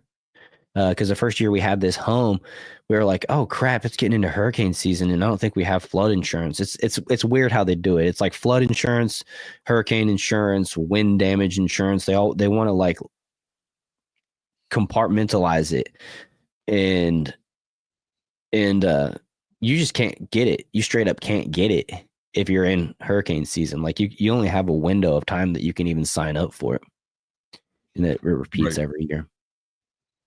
Yeah, what do they call it? It's like a lot of places operate with like open enrollment period, like with health insurance, like at the beginning of the year. It's like somewhere from like late December through January to the beginning of February. Yeah. But one thing I did want to say before I forget, obviously like the video if you're watching on both ends, but I'm going to go ahead and gift the 5 memberships and see who gets them, see who the lucky members are. Yeah, do that. Hopefully some are familiar folks. Yeah, hopefully it's some people we can get in here. Oh, it looks like okay. America First TV got one of the memberships. Oh, right. Dang, I wish I would have went to somebody else, to be honest. Yeah, I'm trying to. I recognize Alt Companion and Adam Has Two Hands from recent streams. But yeah, I'll do this. I'll end up doing this next stream too as well. Okay. Just hand out all the free ones I have for the month, because I think you can do 10 a month. So I'll just start dumping them out. Yeah, it's 10 a month. Angry 80 said, "Pick me, pick me." Yeah, I know. I wish I had control over it, to be honest. That'd be cool. He got one on my channel. Yeah. Oh yeah, I see that. Yeah, I can see the logo there. Yeah, I spent time making like little like the little rank logos. So I made like little small emblems for each of like the tiers, because it goes by like time you've been a member. So like it changes. Oh, nice. Yeah, I need to work on some of those things, to be honest with you. I might have you show me how you did that. Yeah, definitely can. Makes it just like nicer. You customize it to whatever you want. You can even add your own emojis and things too. Nice. So let's see here. I wanted to go through some of these posts from James Woods. This was his response to a post that is now unavailable, but he said, this fire is not from climate change, you ignorant a-hole. It's because liberal idiots like you elect liberal idiots like Gavin Newsom and Karen Bass. One doesn't understand the first thing about fire management, and the other can't fill the water reservoirs. So he's not happy, obviously. He posted the fire chiefs. This is a post of the fire chief, right? And this one says, priorities stated in her bio below. Refilling the water reservoirs would have been a welcome priority too, but I guess she had too much on her plate promoting diversity. And you see here, her priority was creating, supporting, and promoting a culture that values diversity, inclusion, and equity while striving to meet and exceed expectations of the communities are Chief Crowley's priorities. She is grateful for the opportunity to serve the city of Los Angeles. So she's more concerned about the equity and diversity of the people coming out to operate the fire hoses more than their ability to actually climb the ladders and carry the fire hoses and operate them and all that. So Can that well, just want to think like, what does any of that BS have to do with putting fires out? like, what does any of that garbage have to do with putting fires out and filling up fire hydrants? Like, is the value diversity in the room right in the room with us right now? Like, no. Now we got fires going on, man. It's just it's such a joke. It's laughable. yeah. Victims of your own voting block, really, for the reason why these people get in there. It's just crazy. TNT says, I think Ozzy sang a song about her. What song is that? I wish I knew Ozzy well enough to know. Crazy Train? I don't know. That's the first one I thought of too. Yeah. That's probably his most popular song. But I mean, that's just insane. Supporting and promoting culture that values diversity. You know what? Everybody, most normal people appreciate a culture that values diversity, right? But that doesn't mean that those priorities exceed hiring the most qualified candidates for positions. I'm sorry, I root for diversity, but I'm not willing to cut quality to see the diversity. I just want things to naturally happen. You know what I mean? Right. Well, to me, it's like if every Korean had a natural diversity, it's affirmative action. That's right, Tix Bomber. Right. Well, if every South Korean who ever immigrated here, Mr. Crowley. Okay, sorry. The Aussie song about her was Mr. Crowley. Yeah. Mr. Crowley, dun dun dun. What went on in your head? It's the only part I know. No, I have no idea. I was gonna say if every South Korean had the strong ability to put out fires compared to everybody else on like every other race or ethnicity, well then I would prefer that my fire department be full of rooftop Koreans. Like it's to me it's like I don't even think it doesn't fall into the equation at all. I don't even care what color people's skin is. It's like whoever the best firefighters are need to be the best firefighters. Anything else beyond that is just it gets in the way of being just a natural marketplace of position fulfillment. It just doesn't make any sense at all. Right. Yeah, what they call diversity isn't, you're right, Donnie. What they call diversity isn't diversity. It's basically racism. It's racism, and it's I won't say segregation, but it's looking at a person's skin color and then determining, you know what I mean? Looking at a person's religion or their sexuality. It's discrimination. There we go. Discrimination is what I was looking for. And if you don't check the boxes, then you're discriminated against. Earl's daughter says she needs to be called to the carpet, but I'm afraid she'll like it. She'll eat it. Yeah. Yeah, it's just code worded for not white. Yeah, exactly. Or Christian. Yeah, I mean it's 6 ways from Sunday. It's black, women, like it's the whole women, lesbian, Satanist, right? It's like you have to fill in as many like buzzwords as possible, and that's what gets plugged in there. Misogynist or whatever you want to think. To me, it's like I just like get out. It's just like this. There are specific skill sets based on the biologies like that was ordained by our creator, and that's the way things are supposed to be.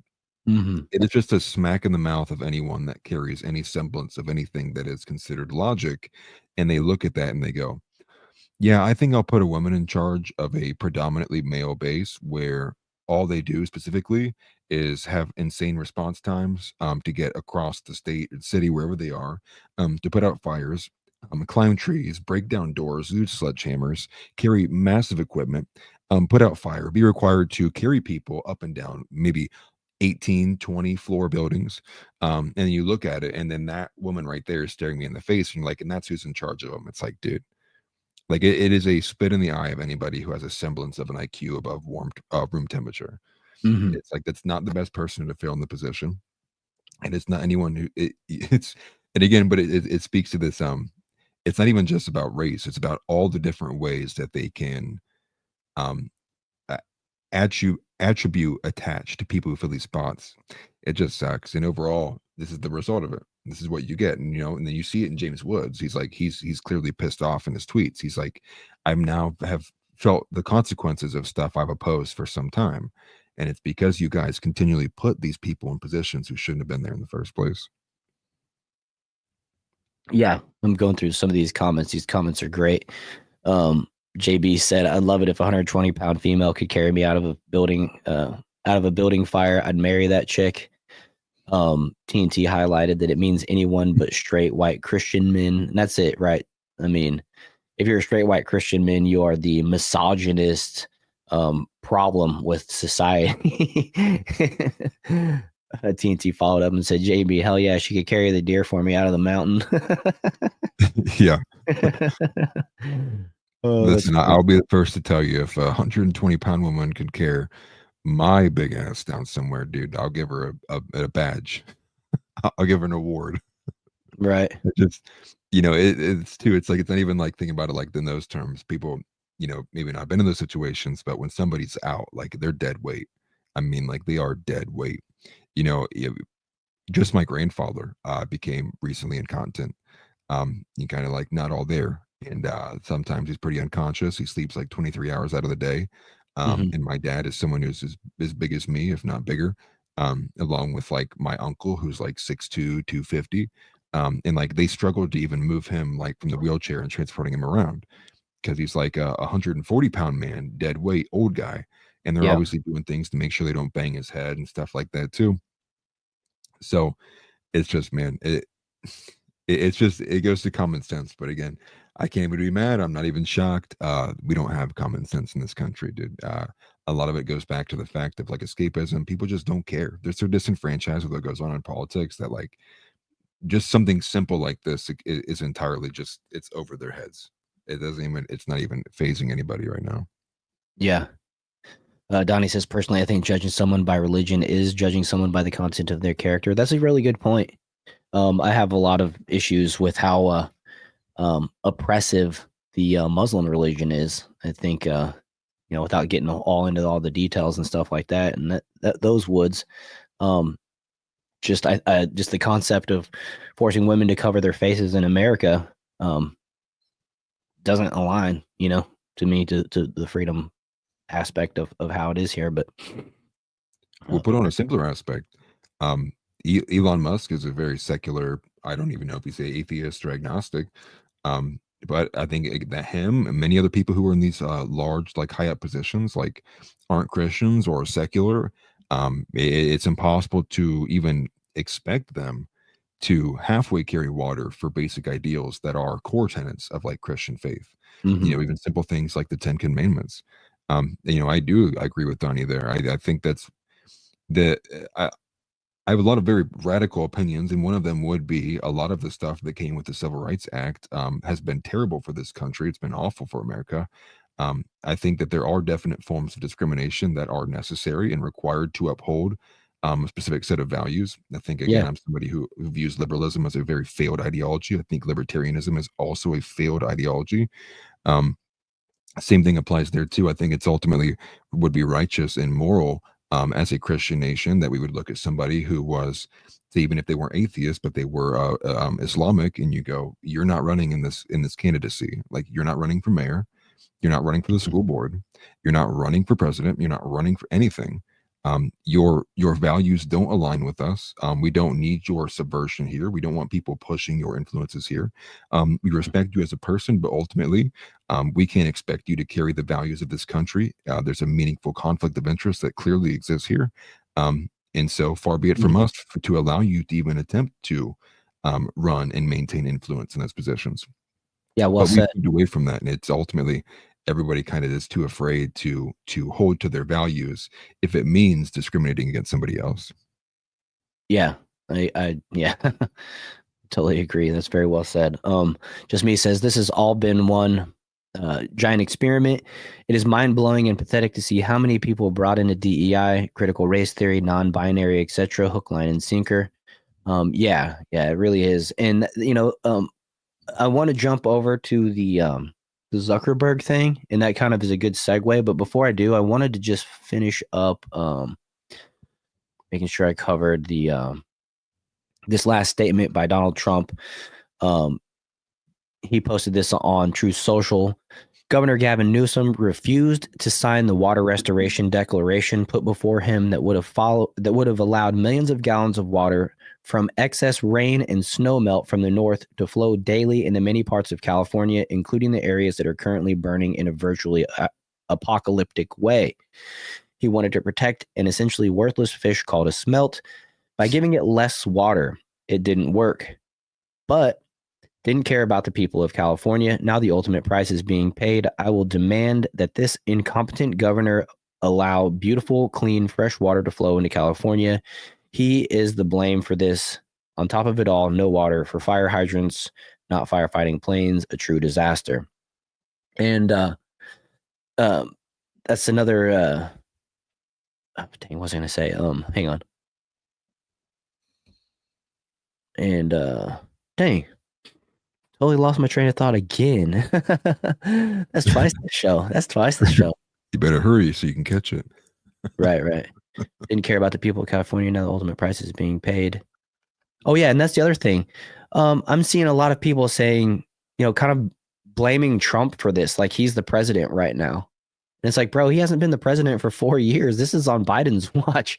Let's not get it confused. This is still on Biden's watch. Like you can't, you can't put this one on Trump. But I wanted to jump over to this Zuckerberg story a little bit. In Bishop Ari Emanuel's best words, I think it's his name. I might be saying it wrong. The people are retarded. Like, you could say Trump bad anything, and these people start screaming. They're like, "Hell yeah!" It's like, dude, go read something. Like, go read. Yeah. Tix Bomber says the new Zuckerberg grift, nauseating how stupid people are with that one. Dude gave over $300 million to the Dems BS, now trying to pretend they strong-armed him. Yeah, and not to mention the whole Hunter Biden laptop, potentially influencing the 2020 election that went on. Coercing or whatever, cooperating with the FBI against the to suppress Americans' voices in a news story. Let's see here.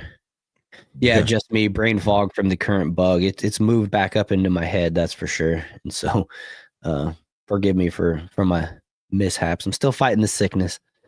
Newsom is Pelosi's nephew. These people hate America. I didn't know that. Is that true? Unsure. Not that I don't trust you, LOL, a marble. I just never heard that. I trust you. That's crazy. Let's see here. But referring to that comment earlier from just me, this is all one giant experiment, and it's mind-blowing and pathetic to see how many people bought into DEI, critical race theory, non-binary, etc., hook, line, and sinker. And now that it goes to Meta and this Mark Zuckerberg basically firing the fact checkers, right? And a lot of people are saying this is the pendulum swinging back to the right, all these type of things. And I saw an interview with Tim Pool earlier talking about this, and he pointed out something that I thought was pretty critical to repeat.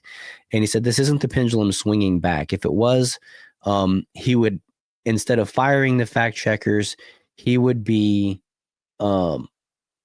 essentially he would be hiring like the Daily Wire, other right-wing fact checkers, and start suppressing Democrat, posts and things like that. That's not what's happening. And to just me's point, a lot of people are thinking, oh, this can embolden me to start talking on Facebook. But the fact is, the DEI factor in society has sunk into the point where insurance agencies, not really the agencies, but like the overseers of like these brokers and things like that, as far as real estate agents and things like that go as well, you still can lose your job for having a right-winged type of opinion in these spaces. So it's making it more dangerous for these individuals who are going to be emboldened by this move by Mark Zuckerberg. Thinking, oh, well, now that Facebook allows it, the the DEI section of my company will now allow me to speak on these things that I couldn't speak on before. It's a risky thing. I think there's going to be a lot of people that actually lose their jobs, lose their licenses because of this move by Mark Zuckerberg, which is a fallout of what we've seen culturally turn in society into this DEI precedent that has been set now. I mean, we've talked about it before on the show where you have to literally go to days of training as DEI classes to make sure to maintain your license for certain industries. And, that's not going to go away, even though Meta is now removing their fact checkers. Right. And so it's something that we need to be cautious of. Well, I mean, the dissident right can't even exist on X. I have very much less belief that they will be able to exist in true form on Facebook. And again, I believe what Tix Bomber was saying. Don't even fall for it. It seems to be that the only thing that they really kind of loosened up on is you can go after gay people now, and you can say, hey, like I think you have a mental illness, and like that won't get you banned. But overall, when it comes to like the electioneering and stuff like that occurred, how free are they going to be about that? Again, and in the image right there alone in this video, he's wearing his everyman shirt. But that watch he's wearing is almost $1 million watch. This guy is not someone who can relate to the average person. I think No. there's a certain amount of wealth once you attain it that it's impossible to ever kind of relate to average people. But a lot of these commenters here, I'm even getting on my side, right? The right wing's too exempting. We are just the left now. And so I think that's because of that recent kind of development that's occurred over this last year, and it's still happening. I think it's still getting worse. They feel free and obligated almost to tighten up on, or not to tighten up, but loosen up on their standards because of so much of the right wing has been subverted. And I don't think you could even really call it the right wing. I mean, if you were to look at the Overton window and look at the kind of values that we have, I think most of MAGA still sits on the center, if not a lot of them being on the left-hand side. I mean, 30 years ago would have been hippies, less war, healthy food. I mean, right. Pretty funny. I saw a clip of like a hippie lady back in the day, like in the 70s, talking about these things. And it's like, wow, I actually agree with pretty much everything. But she was like the left-wing Democrat back then. Yeah. Well, I mean, that just goes to show that, I mean, that was the long-term goal of the game. If you nuke an entire side of the political spectrum, and I'm talking like the right wing, that I mean, like literally the right wing, people who most people would say, hey, that's fascistic. Some of the things that they would put forward, that goes largely fall in the other umbrella of like things like Christian nationalism, and even further to the right of that. They've not existed on these social media platforms. They've barely been able to recently exist on X. So when the average person even kind of engages in politics in a political sense, they actually have really no idea what it means to be right wing, because they don't actually engage with people who are right wing. And if they are, that person who is right wing, true right wing, is like not going to be that willing to be open with their ideals in fear of losing their job or being banned on those platforms or being exposed to their friends and family. It's like, oh, this is like this dangerous person, this dangerous ideology. So it makes it easier. So when they say like, well, now we can do these things to the right wing, because in the average person's kind of mind, it's like, oh yeah, the Republicans voted for Trump right wing. And so it's all been kind of diluted, right? And so these ideas, these definitions don't have much meaning anymore. They're changing so quickly. And when you have such as like the whole Canadian and Greenland things from Trump and the censorship stuff, it sucks, right? It's like, I think overall, it's a long-term goal of ensuring the right wing, it's forever kind of gate kept from Yeah. coming back into politics. And so it's why they exist few and far between. It's why when you go to Rumble, the majority of the politics on Rumble is people who fall into the category of like the banned men, the people you can't talk about on any other platform. And it's because like the right wing doesn't exist even still to this day on the main platforms. Right. And that was another point that actually Tim Pool made today on he went on Piers Morgan with what's his name? The big libertarian guy, comedian, Dave Smith. Right. And Tim made a great point that the way the left sees it is they don't see they can't see the difference between a right-wing libertarian like Dave Smith versus a white supremacist neo-Nazi living in Appalachia, is how he worded it, I believe. He said they're all right-wing and there's no difference to the left as they perceive it. And that's just far from the reality of things. But the fact they conflate the two is an example of how the left wing sees it or whatever. Right. Well, they could see I'm expand happy the to definition play of the clip from that video, to be honest with you, because it's a really good segment. I don't know. I was thinking about using it in a video. Maybe tomorrow, if I can get back on my feet making my daily videos, maybe I'll just do that because it's about 10 minutes and I want to kind of break it down. Well, yeah, I was just going to say, when you stretch the definition of like, when Trump stood up after he got shot at and he said, fight, fight, fight. And the whole institution establishment goes, and see what Trump did there is an example of white supremacy.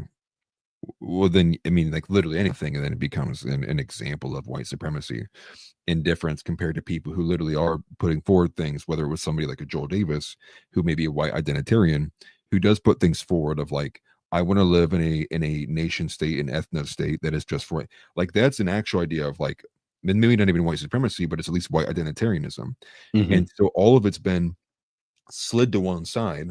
And then you say literally, I mean, well, I mean, you can look up the articles, right? You can type in like eating Pop-Tarts, white supremacy, and an article from Forbes will pop up, and it's like, and here's why strawberry Pop-Tarts are actually white supremacists. It's right. like, why being, what does they say, knowing how to do math was white supremacist at one point, or knowing how to read or whatever it was. Right, exactly. Anything, right? Anything that would be. And so what they did also, they took all of that, and while it slammed the Overton window to a point that became unrecognizable. It also, in turn, was things like they put out those reports where having a schedule and being on time is actually white supremacy. Loving your wife and wanting to be monogamous is white supremacy. Like anything that would be considered like a basic Christian value, like a cultural Christian value, even anything positive just instantly became white supremacy. Just culturally destructive points of view.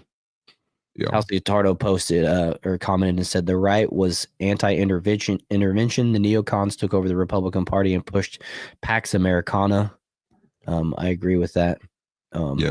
Incoming Amero as soon as we take over Canada and Greenland. Right. Earl's daughter says Zuck hired a good PR firm. He saw the writing on the wall that America isn't playing any longer, but he is not censoring to protect free speech or to gather more intel on Americans. I think it's more of him trying to save face. He fears the worst things that have been said about Donald Trump, that he's going to go after his political opponents. He knows for a fact that he worked against Donald Trump in the 2020 election when it came to his blatant, ignorance, which I hesitate saying ignorance. It's basically voluntary ignorance. When willful it came to willful ignorance when it came to the Hunter Biden. Anybody that talked about the Hunter Biden laptop essentially got kicked off Facebook or banned or whatever. It was a big no-no. He admitted that he was working with the FBI on some things. He said too much out loud in the interim, and now that Trump is actually, like, it's setting into him and a lot of these other folks that Trump really is going to be the president, and they're scared. So what can I do? Let me give him some money. Let me dial this back. Let me do whatever I can, because ultimately Zuckerberg is the king of Facebook. They can't fire him, and neither his kids can be fired either as well. So they're just basically, it's like his. And I think it's him trying to minimize the damages that he's caused, that his platform has caused, directly affecting Trump, in fear. TNT Right. said, I like this comment. Oh my God, Piers has Tommy Robinson derangement syndrome. It pisses me off so much. It really does. The way that guy fights against Tommy Robinson and tries to justify Tommy being in prison and stuff like that, it's really like infuriating, especially in learning. We're not going to get into this topic, but learning what's been going on over in Europe and the UK or whatever, in Britain, for all these years, with the cover-ups of everything like that, it's bad. It's a bad form for Pierce Morgan to take. He wants to stand on this one little pillar when everything else is just destroyed around him, in a way of saying it. The crazy thing with this, though, and just a side point to add, is the fact that two figures I saw, which were absolutely stunning. In the UK, it's actually 122 times more likely that you will be raped by an Armenian, and it's 69 times more likely that you'll be raped by an Afghani, compared to, I believe the control was an average white European. The only thing that I would even add to this, though, was when it comes to the actual kind of overall sentiment here, which is two things. The first one being crazy how we were talking about the H-1B visas, and then all of a sudden everybody's like, wait a minute, look how bad it is in UK. And I've been talking about this for some time now. It's been getting aggressive. And all of a sudden now it kind of seems convenient that we'll direct everything over there. Secondly, though, I would say that all of a sudden we're now concerned about per capita statistics, and cultural issues, and why certain things actually can't go together. I think per capita has a lot of weight and a lot of meaning behind it, and it actually indicates a lot of issues, especially when you hold for population density. Obviously, I think that, and I'm no Islam defender, I think that it is a very, very incompatible religion and culture with the West. But I would also view a lot of other different cultures, whether how modern or whether their ties to religion, also being incompatible with not only just the West, but the West refers to Christianity. The West is the herald of Christianity. The West values came from Christianity, namely in America, largely Protestant. So a lot of these things all again fall back to the incompatibility with each other. I just find it very conspicuous that we point to the UK and we go, look at these issues, rather than any kind of cultural issues that are happening here in America that are occurring at similar rates. Now, not as bad as how the immigration is occurring in the UK, but we're clearly also subject to a lot of these things here in America. But all the detention is on the UK, not here. I just find that to be a bit suspicious. Right. Yeah, it is. But to your point of the incompatibility, I think somebody that practices Islam would be the first one to tell you that their religion is incompatible with other religions and other cultures and stuff like that. Right. One example is I just saw something on TV the other day. Actually, this woman, Muslim, daughter, whatever, maybe in her young 20s. Brought a white Christian man around, and the mom was like, "No, you got to go. You got to go. You got to get out of here." You know what I mean? Yeah. And it's just, it's not compatible. Like, have a Muslim. How welcome would that woman, that young girl, be if she was trying to marry that guy into her own family? You know what I mean? I think vice versa. Well, to be expected, a bit more right? accepting. But yeah, I'm just saying, I think that they would actually be the first ones to tell you that their religion is incompatible. Yeah, well, the unfortunate thing is that we can expect that from a Muslim. They'll be the first one to tell you, but for some reason, most Christians won't tell you that at all. Again, tolerance of evil is not a Christian value. Obviously, as a Christian, your viewpoint should, and if you went to the good church, should be that our God is the God. Right. You don't accept any of these other different variations. And so, but clearly we're the ones that are more tolerant. And I think that is also another foundational piece to what we see here, is that you had a watered down version of Christianity take hold. Everyone said, well, yeah, we'll actually believe these, in a more simple point, Islam's not watered down. They don't take no prisoners. They are as strong as a religion can be. Right. And that's not to defend them. That's just a view of an objective viewpoint of the way that they kind of hold up over time compared to where Christianity is at. And so it's no wonder that one's going to dominate over the other one if one is going to tolerate it. It's a pressure cooker. If one is Christianity passive and the other one isn't. Yeah. Well, over a long enough period of time, Christianity is constantly tolerant of Islam, but Islam is not at all tolerant of Christianity. Christianity will cease to exist. Right. I've been seeing more and more about the Crusades lately, and I actually kind of want to dig into them. LOL Marble, the Muslims do call Christians infidels, and they have, apparently a part of their Bible has a has a plan for infidels. Tix Bomber says, I love dummies. I love dummies think Christianity means weak and nonviolent pushovers. Did you miss the Crusades? Yeah, and that's what I was just getting into. I want to really deep dive into the Crusades. I believe Jack Posobiec just wrote a book, or he recommended a book about it. I think it was Jack Posobiec. Well, if I was to recommend you a book, look up the author Raymond Ibrahim, Defenders of the West. That book is phenomenal. Okay, let me check. I'm going to write that down real quick.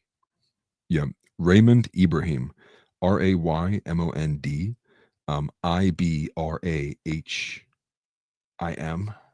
Could be spelling the last name wrong. That's all right. I'm sure I'll be able to. Google will correct me. What was it called? Defenders of the West? Defenders of the West. I actually did a video on my channel not too long ago where I defended the Crusades. I laid out the case for why they were a good thing. And the lead up to them and why they occurred.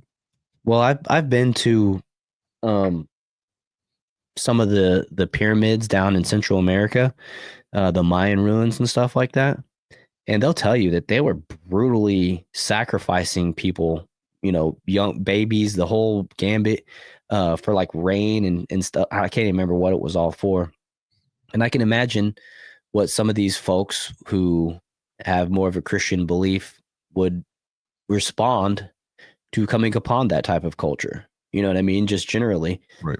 And like the Spanish Inquisition.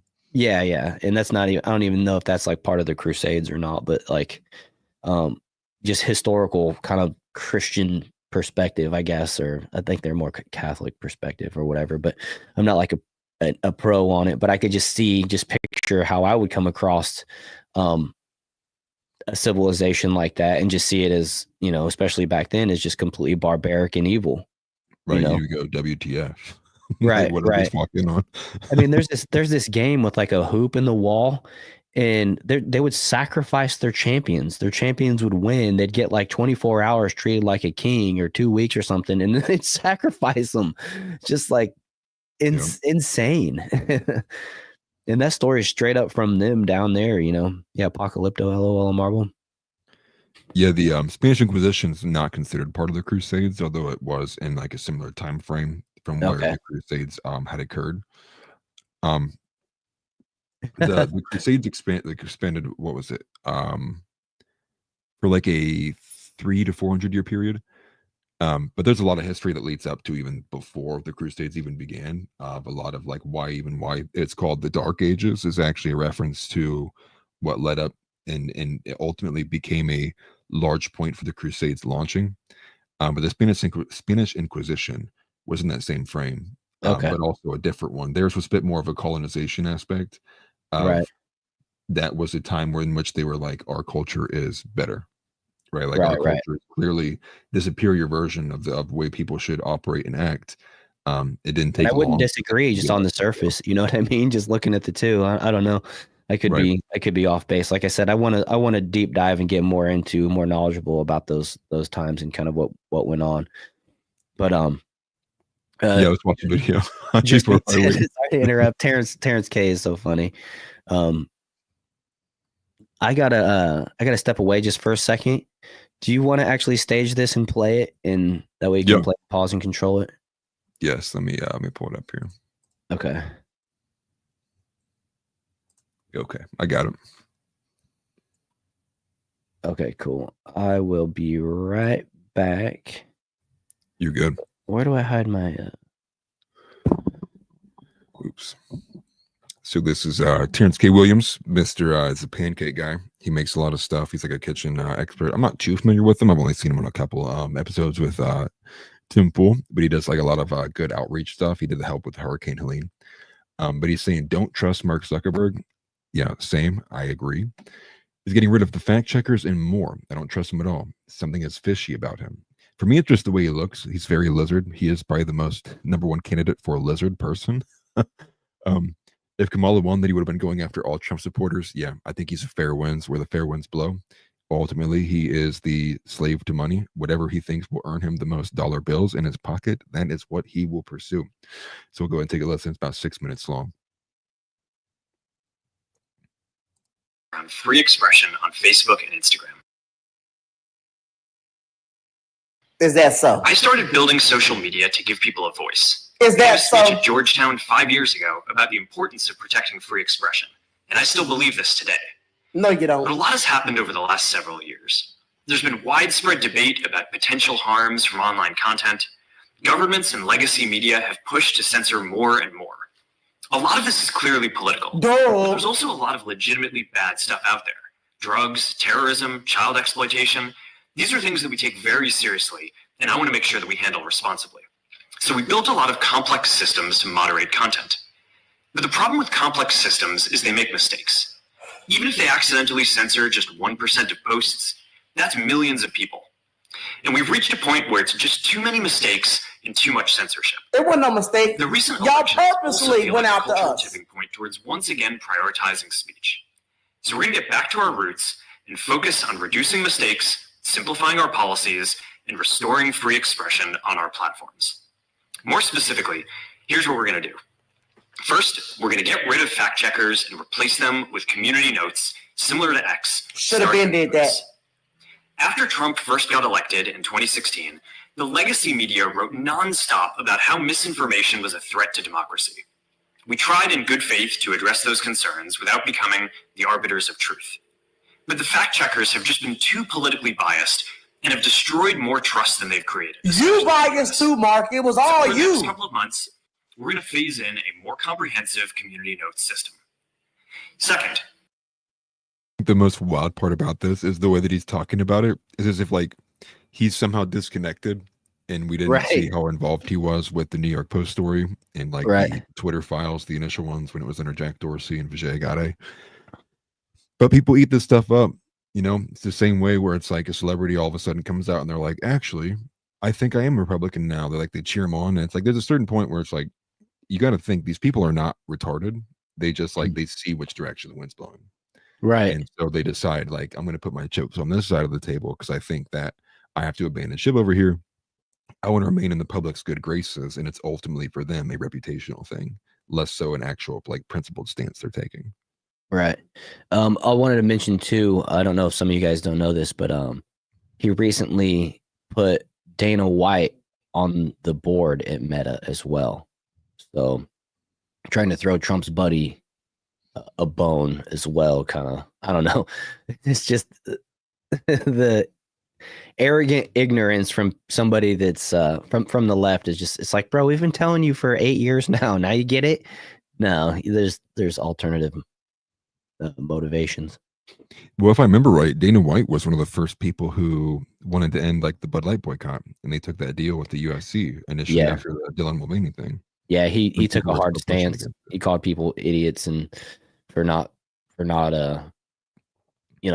liking Bud Light essentially after on the heels of him taking that $100 million, I think it was a year contract as the sponsor when he kicked Modelo to the curb when they were the ones that were actually competing with Bud Light at that point. Yeah, you know, It was a you know, weird he was in business the move. frame where it's like, you know, look, Bud Light now UFC, good now, guys, right? It's like it's the member berry thing, dude. It's so Mhm. it's so cringe. I hate how they think like again, you know, Dana White's a good an overall decent person. You know, I have totally different viewpoints and beliefs from him. But the one thing I can't stand is when these people try to then press upon individual people for the values. And it's like, dude, you clearly are getting multi-million dollars from this contract. I can't look at this any other way than you being like, I have to take this position because my money is behind it now.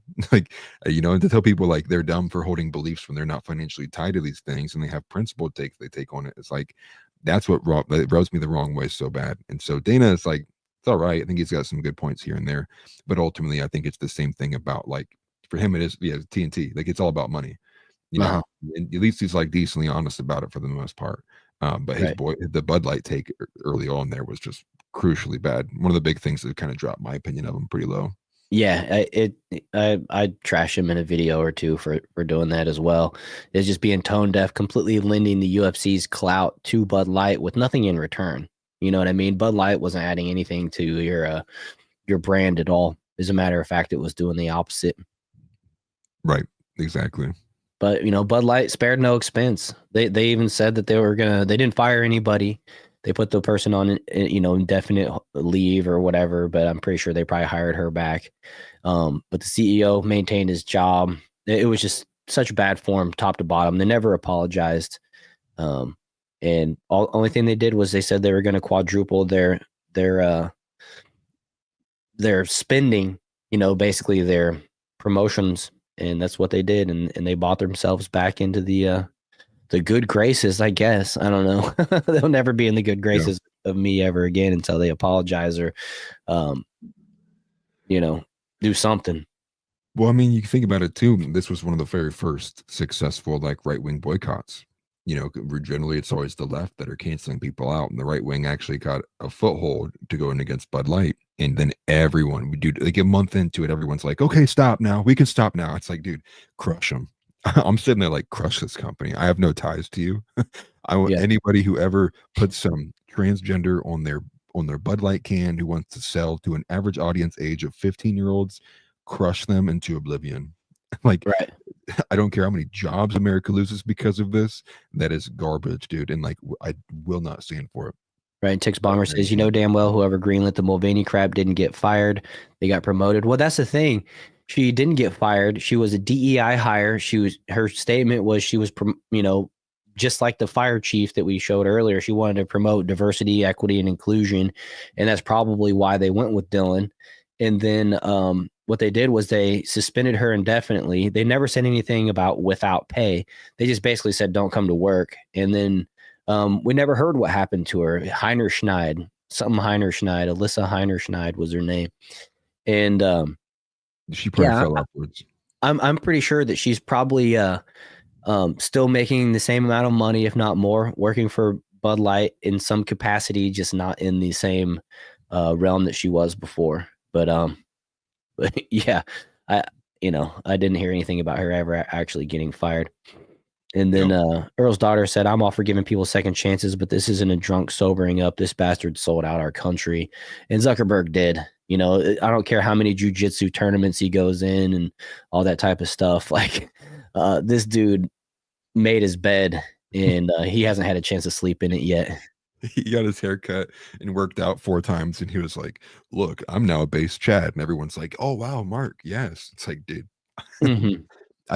a part of me just doesn't understand it. There's seemingly like this constant like wantingness to always pull as many people as possible into the right wing when they don't embody anything close to right wing values.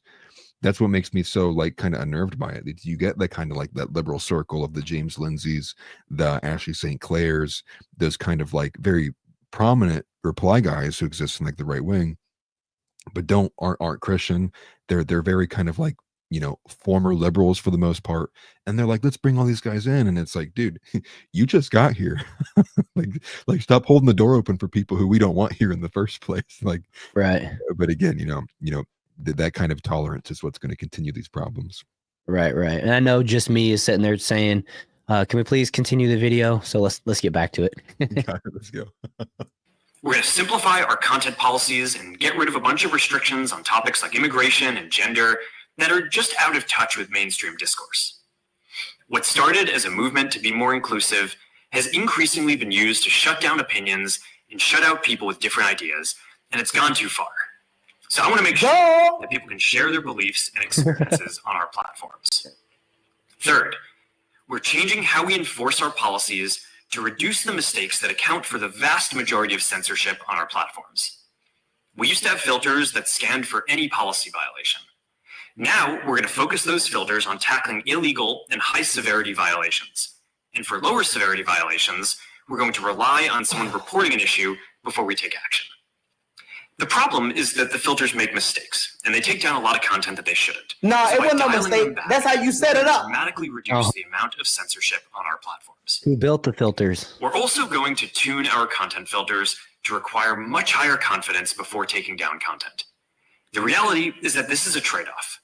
It means we're going to catch less bad stuff, but we'll also reduce the number of innocent people's posts and accounts that we accidentally take down. It wasn't no accident. Fourth, we're bringing still back calling it civic bad. content.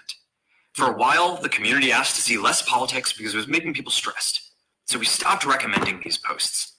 But it feels like we're in a new era now, and we're starting to get feedback that people want to see this content again. So we're going to start phasing this back into Facebook, Instagram, and Threads while working to keep the communities friendly and positive. Fifth, we're going to move our trust and safety and content moderation teams out of California, and our US-based content review is going to be based in Texas. As we work to promote free expression, Had to get out of Cali. I think that it will help us build trust to do this work in places where there is less concern about the bias of our teams. Finally, we're going to work with President Trump to push back on governments around the world that are going after American companies and pushing to censor more. The US has the strongest constitutional protections for free expression in the world. And you didn't care. Europe has an ever-increasing number of laws institutionalizing censorship and making it difficult to build anything innovative there. Latin American countries have secret courts that can order companies to quietly take things down. China has censored our apps from even working in the country. The only way that we can push back on this global trend is with the support of the US government. And that's why it's been so difficult over the past 4 years when even the US government has pushed for censorship. And By you, going after us and other American companies, it has emboldened other you governments love to go even censorship. further. But now we have the opportunity to restore free expression, and I am excited to take it. Are you really It'll excited? take time to get this right, and these are complex systems. They're never going to be perfect. There's also a lot of illegal stuff that we still need to work very hard to remove. But the bottom line is that after years of having our content moderation work focus primarily on removing content, it is time to focus on reducing mistakes, simplifying our systems, and getting back to our roots about giving people voice. Mistakes. I'm looking forward to this next chapter. Stay good out there, and more to come soon. Boy, you fake. Mark, you are faker than a $3 bill. I can see right through your bull. If Donald Trump lost, you would have went after us even harder. You would not have gotten rid of these fact checkers if Kamala won. You so fake, Mark. You phony. But I'm watching you. And let all my Facebook homies out of jail. Let all my MAGA people out of Facebook jail right now, Mark. And if you slip up, if I see one fact check, I'm knocking on Donald Trump's door and I'm telling him to come for you, Mark, because you're faking, you're phony. We are watching you, Mark. Okay? You fake, Mark. You fake. You didn't even mention how you banned Donald Trump from Facebook. Don't blame it on the fact checkers, Mark. You told the fact checkers to go after us. You told the fact checkers to fact check Trump supporters. You didn't just remove content. You removed content from people who supported Trump. Only the people who supported Trump. Boy, don't play. Boy, don't play with me. I love Terrence K. Dude cracks me up. I mean, Zuckerberg should be in jail. She should be in prison.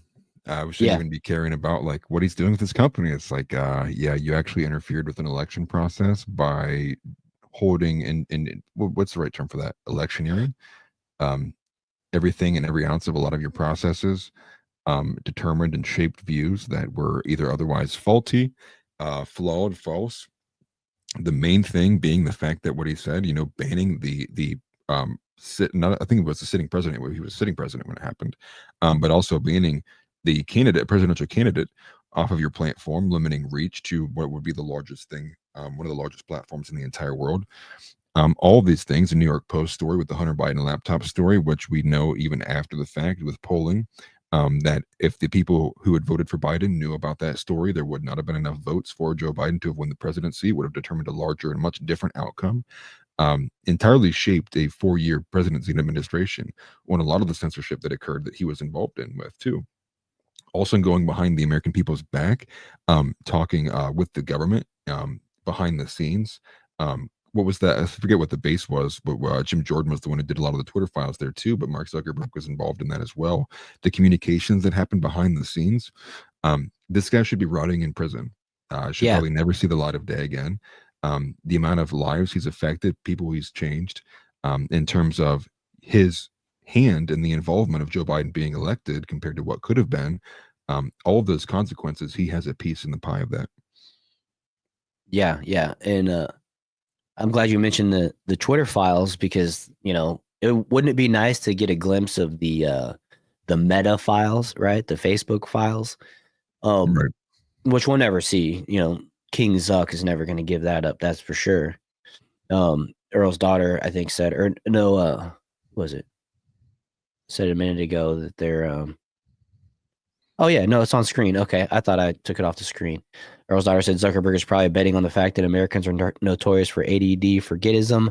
How many remember that Facebook banned Trump for 2 years? I actually had forgotten about that, to be honest with you. I'm glad that it was brought up by Terrence. And then Just Me said, did y'all hear they scheduled another Pussy Hat rally in D.C.? This time it's scheduled for the day before Trump's victory rally, 2 days before the inauguration. So that'd be scheduled on the 18th. I believe that's the day I'm showing up. I hope I can get some footage of it. I will say, guys, I did talk to my coach, my YouTube coach, about would it hurt my channel? Would it confuse the algorithm if I started sharing a bunch of like live footage and stuff like that? And he said that it probably would throw off the algorithm. So I'll probably keep a lot of those videos and stuff in the Discord. But unless I can integrate them into like my daily videos and stuff like that. But so that's a reason why you guys should maybe consider joining the Discord. But also just I wanted to let you guys know, because I mentioned before that I was probably going to do some stuff, but I might go live just with my camera if something interesting is happening, but I'm not gonna like I don't want to do too much of it because I don't want to throw the algorithm off. I've already missed making videos for over a week now, and I don't want to hurt the channel any more than I already have as far as that goes. But I figured I'd let you guys know, and then give you an incentive to join the Discord. You can see some of the my personal footage that I'm going to take while I'm there in DC, because we're going for the inauguration. For those of you guys that haven't seen, we talk about it in the past. My wife and I actually have tickets to the inauguration, so we're going in. We'll be there. Look for me on TV in the crowd if they show the crowd. But let's see here. Yeah, Tix Bomber, that's a good point about the pandemic. I'm not going to put that on the screen, but I agree with you. TNC said, "LOL, not the pussy hats again." I hope I can get some footage of that. That's going to be funny. I'll be laughing. Let's see here. What else? This is the only reason I don't leave for Salty Cracker. That's very high praise in my eyes. Yeah, I had a feeling, TNT, that you're a Salty fan because you've the way you've worded some of your texts before, some of your comments before. I was what is it that you did? I think you did at the beginning of this one even. I was going to mention that you're a Salty fan. I know, I can tell. I'm a Salty fan myself. My coach isn't Van. And what's funny is I reached out to Van first and he never responded to me. So I found a different coach. Yeah, asshole. That's it. Asshole. When you say we call stuff asshole, I was like, he's got to be a Salty fan. I haven't watched him a whole lot lately, but now that you remind me, I gotta get into that. I love Van though. The LFR family. And when he first announced that he was doing coaching, I've been following his journey for a while.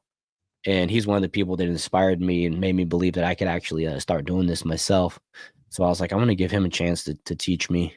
And he never responded. I emailed him. I messaged him a couple times in comments, never got any kind of response. So I just kind of gave up on that avenue. Maybe I wasn't sure if he was too serious about it, his coaching or what, but no, I have a different coach, and hopefully he'll be on the show one of these days. He said he would come on after the new year.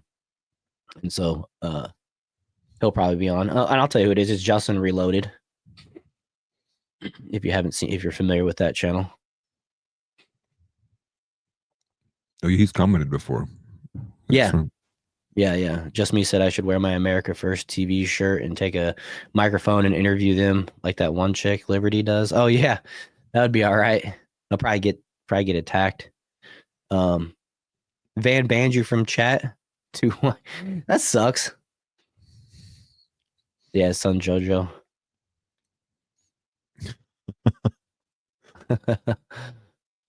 I can't believe he banned you. That's crazy. I know that feeling, TNT. I'm pretty white myself.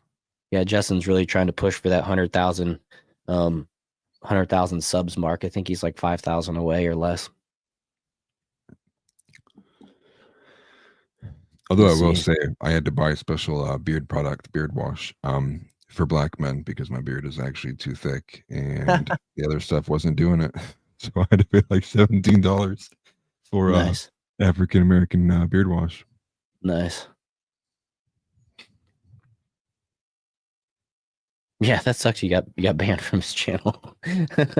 No, but he's not the coach. He would have been if he would have taken the opportunity, but I never got to talk to him about it. And well, let's see what else. What else we got here over the Zuckerberg.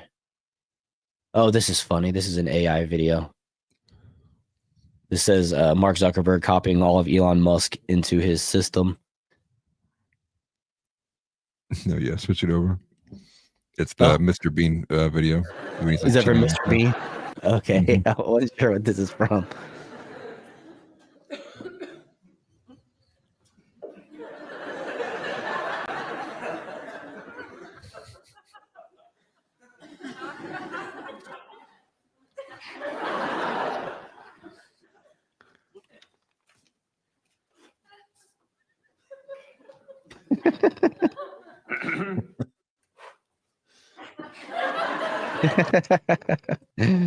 I thought that was just funny.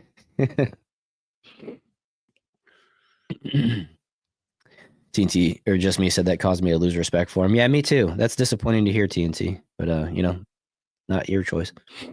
Donnie said, okay, I didn't follow him before, but I just did for you, Worrell. Well, that's cool. Let him know Worrell sent you. I don't know if he knows me as Worrell, honestly.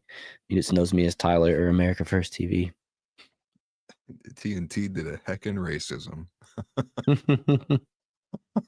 I remember that video, man. It was on the boat. Every black person, even ESPN was airing it. They were cheering it on. They're like, we're glad this happened. It's like, dude, what? Yeah, just another radicalizing event in my personal history. I remember that. Yeah. Yeah, I remember that. That's crazy. He said that they deserved it. Yeah. Everybody's tribal. Did you use a word in a free country? I'll kill you. It's like, whoa, dude. Whoa. Like, why are we getting cheered on over here, man? Yeah. What'd you guys think of the way Rogan interacted with Wes Huff? I haven't seen any of that yet, though. I didn't see it earlier. Yeah, I didn't see that. Let's see what else we got here real quick. This is the last one we got on Zuckerberg. Justin Zuckerberg's Meta now allows its billions of users to accuse transgenders and gay people of being mentally ill. It's not an accusation. It's literally a diagnosis, gender dysphoria. Yeah. Or, yeah, I mean, just downright, like, literally just doing evil stuff. Mm-hmm. Yep. That's like that's the appeasement, right? Like, okay, you can't say anything about this, but you can make fun of gays, and people are like, I'll take it, I guess. Right. And it's just I don't want to pat him on the back, and I refuse to. Honestly, he's done too much damage over the years, and just there's a lot of people doing these 180s in this last year, and it's just kind of like, said it before, I'm from the next door to the show me state. You got to prove a little bit more than just some words and some money at this point, because the damage you've done, the fallout, it's affected a lot of people. Well, for me, it deeply troubles me that we have people who are still in prison for January 6th, but this guy is getting praise from Donald Trump, while we still haven't gotten the actual kind of full confirmation that we will get blanket pardons for J6. Right. He said he's going to go through the cases like one at a time or whatever, which Trump's not going to do that. I don't want him to do that. He needs to just write the blanket pardon and be done with it. Right. Again, makes you question, where is the interest in the American people here? Yeah. Let's see here. Should we go into anything else? We're almost at 3 hours already.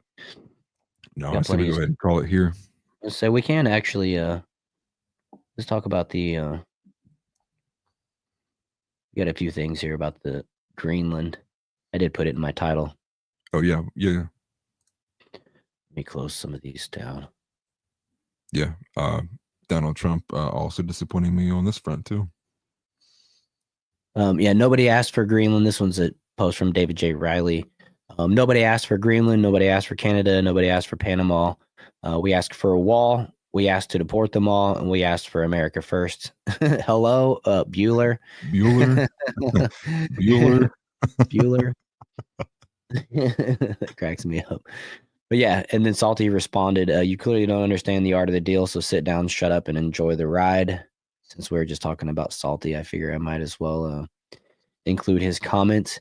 I understand that Trump works on the art of the deal. He asks for big things and settles for less a little bit or whatever. But, I do understand kind of what Trump's talking about when it comes to Greenland and it's part of our own national security. I just, making Canada another state, which I talked about in the show I did last time where Atlas couldn't make it, but Canada's like 4 provinces. If we added them as a state, it would be more like adding 4 states. The Canadian Parliament is mostly like super woke lefty, you know what I mean?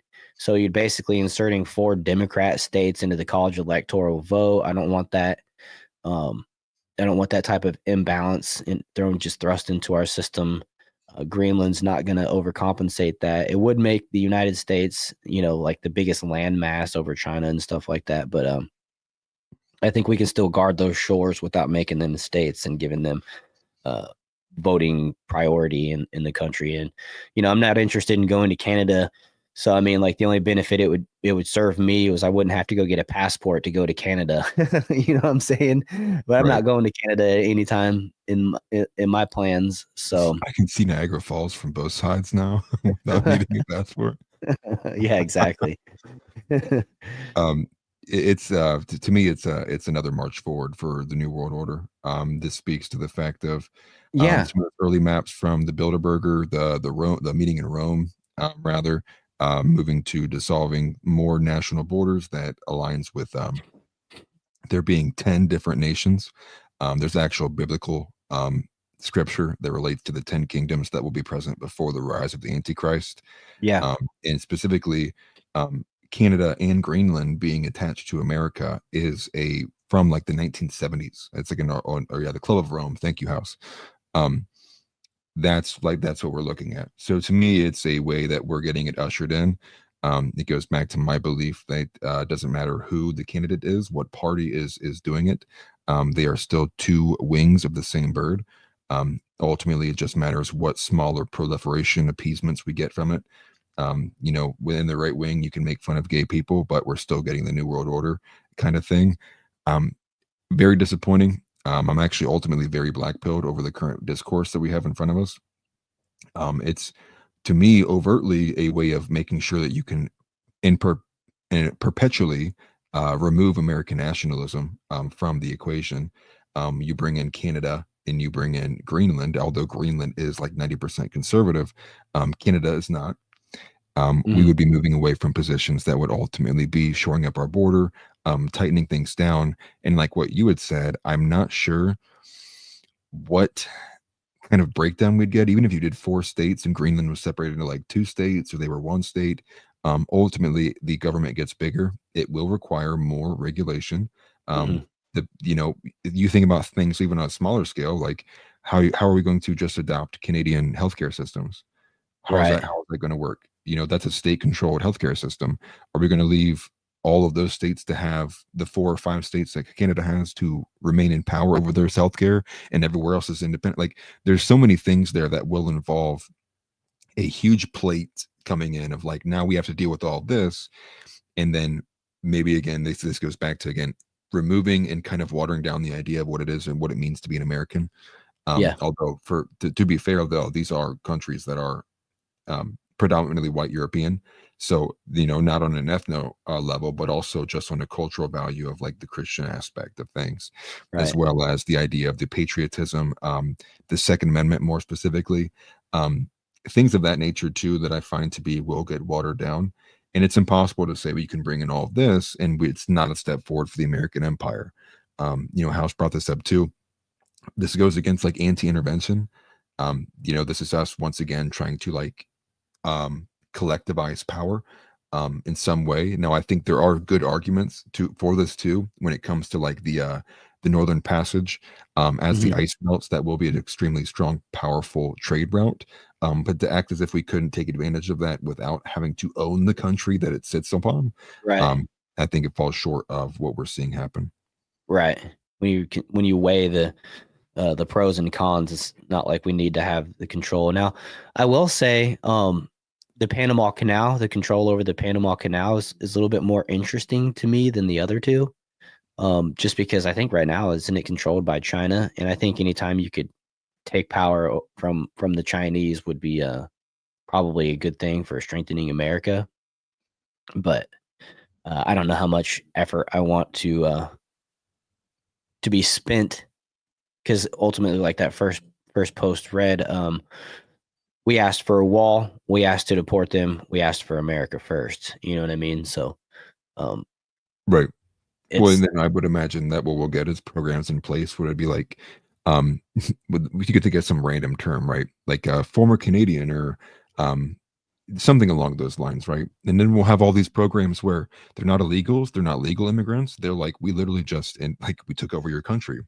And now they're like, they're these new Americans. And so all of it still points to like the people who are affected by Hurricane Helene, people who are probably recently affected from the California fires, all still getting put on the back burner.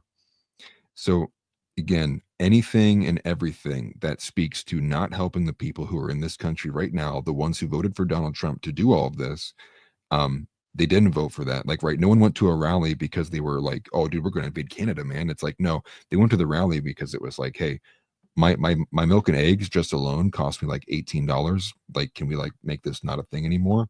And they Right. also went on the grounds of the fact of it's impossible for you to go in my city and even go halfway across the street or do anything around here without feeling like I am in a foreign country, because there are many people here who aren't speaking English.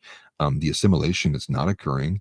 And our culture is like bifurcating in points where it's affecting children at school. There's bullying issues that have just exceeding just outside of like, oh, Chad and like this loser nerd. It's going to like ethno grounds, it's going to cultural grounds, and it's just overall who voted for this ultimately. I actually disagree with Salty there. I don't I want no part of this American empire that's been continuing. The art of the deal, I don't care. I ultimately, like, I'm a very isolationist individual. If there was a way for this to get done without us having to actually control and operate and enlarge in the government to actually do these things, I think that would be the path that should be explored first. But I think taking over that big of a landmass, when we already have very, very small military capabilities to protect our own, especially in terms of numbers. I mean, we even had Dan McKnight on here who talked about over 50% of our military currently right now is the National Guard, and they're having to vacate their home positions to go take care of things in the Middle East because we don't even have the presence and personnel to take care of what we're trying to do with the industrial military complex right now. So I think, to me, it's the only way I can even view it right now currently is that this is being dictated by powers that be that we can't see, deep state, whatever you want to call them. And that's the direction we're going right now. And I find it to be super unfortunate, very globalist. Right. And I definitely I'm with you on that part where you mentioned a little bit before that condensing the countries and things like that, the biblical aspect of adding Canada and Greenland.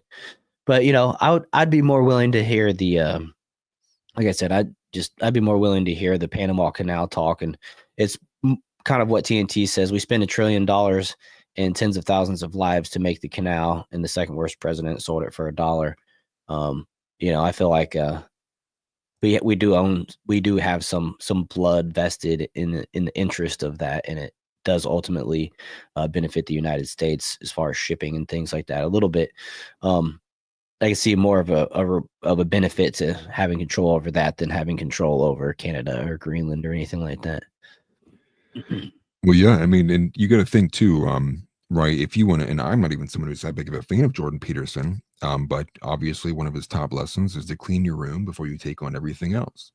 I don't think anyone in this chat in our country who even voted for MAGA would sit here and say, yeah, dude, our country's a very clean room right now. We can't even trust our own intelligence agencies. When someone says there's a manifesto confirmed by the FBI, the majority of us look at that and sigh because they go, who knows? They probably lied about it. They made it up.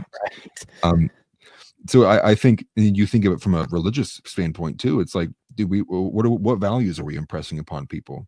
We recently got the censorship aspect coming on of X because people were in outrage over the H-1B visas. Because a lot of it is we are losing sight of what it does actually mean to be an American person, an American citizen, American values. And again, I will say, caveat here, Greenland is 90% conservative. It is a very Christian area. But I think ultimately, if you were to be an American empire, it should be in the name of Christianity, and those should be the values that are getting pushed over. Nothing else. I think those are the primary values that should be getting handed over. But if not, it's like what the point? It's like we're just following suit of China. All the things that we kind of were like, look at China building these bases over here. Look at them expanding their territory. And it's like, okay, but look at us. Look at us doing it. Like we're doing it right now. We're trying to take over larger territories and have a larger sway. Ultimately, I think it's better that we do have it over China because China institutes slave labor. They really don't have a state religion outside of obeying communism. Right. And so China has outwardly expressed they want global control. So, yeah. And so there's smaller points in there where you can go back and forth on it too. Yeah. But ultimately, I would go back to the fact of like, we have too many people suffering here who feel like they've been left behind. Right. And until we actually shore up that base, it's like, I don't really see any point to move forward outside of you're abandoning ultimately the large group of people who just put you into office to go and get a base elsewhere. Maybe that's the point. Maybe the point will be that you invite all these other countries in, and now the 40 million MAGA people you lose who got irritated that you left them behind. Well, all these Canadians and Greenland individuals come in and they're like, yeah, we like Trump. He's the reason we're in America. And so you replace the base you just lost. Yeah, which would be a shame. But it's to what Tix Bomber says, it's time to isolate and rebuild the nation and infrastructure from within, with emphasis on taking care of American citizens and their quality of life first, which 100% agree with. And I mentioned in the last stream that I'm all for cutting down even legal immigration into the country. I mean, just stopping it completely. Nobody in. If you want to leave, peace. But you know what I mean? Like, just at this point, we need to make do and clean up what we have without adding to the pool and making new issues, new problems, new concerns, new people to take care of, new people to fit into the culture. You know what I mean? It's just maybe if it's just for a year, maybe it's for 5 years, maybe it's for 10 years. I don't know. But I do believe that as you referenced Jordan Peterson, clean your own room type of thing is where we need to take this. And let's see. We should take Mexico as well. We won that war. I wouldn't mind having control over Mexico, just because then the southern border, we could condense it. We could guard the coast, the Mexican coasts, with our national security, essentially with our border patrol, all the way down to the pinch point where the North America and South America join. I would be more in support of that than taking over Canada, just to help prevent the illegal immigration. You wouldn't see caravans coming across Mexico from Central America or from South America, Central America, essentially. Well, we take it all the way down to past Central America, but you know what I mean? Like, I'd be more inclined to agree with that than I would the other ones. But Take their land, push all the Mexicans back into Colombia and Venezuela. Get out. hypothetical. Put Not Taco even not Bells on every highway. not even that, but just for the capability of guarding the coast and national security, because that's where the bulk majority of the illegals coming into our country are coming across that one border. So if you can make the border shorter by dropping it down further south and then guarding everything in between, I think just from a strategic standpoint, that would make sense. Yeah, you would still need to ultimately build a wall, right? Build one that's obviously not the one that we currently have from right. Joe Biden, the one that they're selling out right now. Right. But I do want to touch on, how some predictions suggest that China could be the largest Christian nation by 2030. But he follows it up with the actual figure of that is 44 million Christians in China, which is one of the saddest things to hear, because that means, if you were to think about it, America has 330 million people in it. Add in all the immigrants, somewhere between 340, 350 million.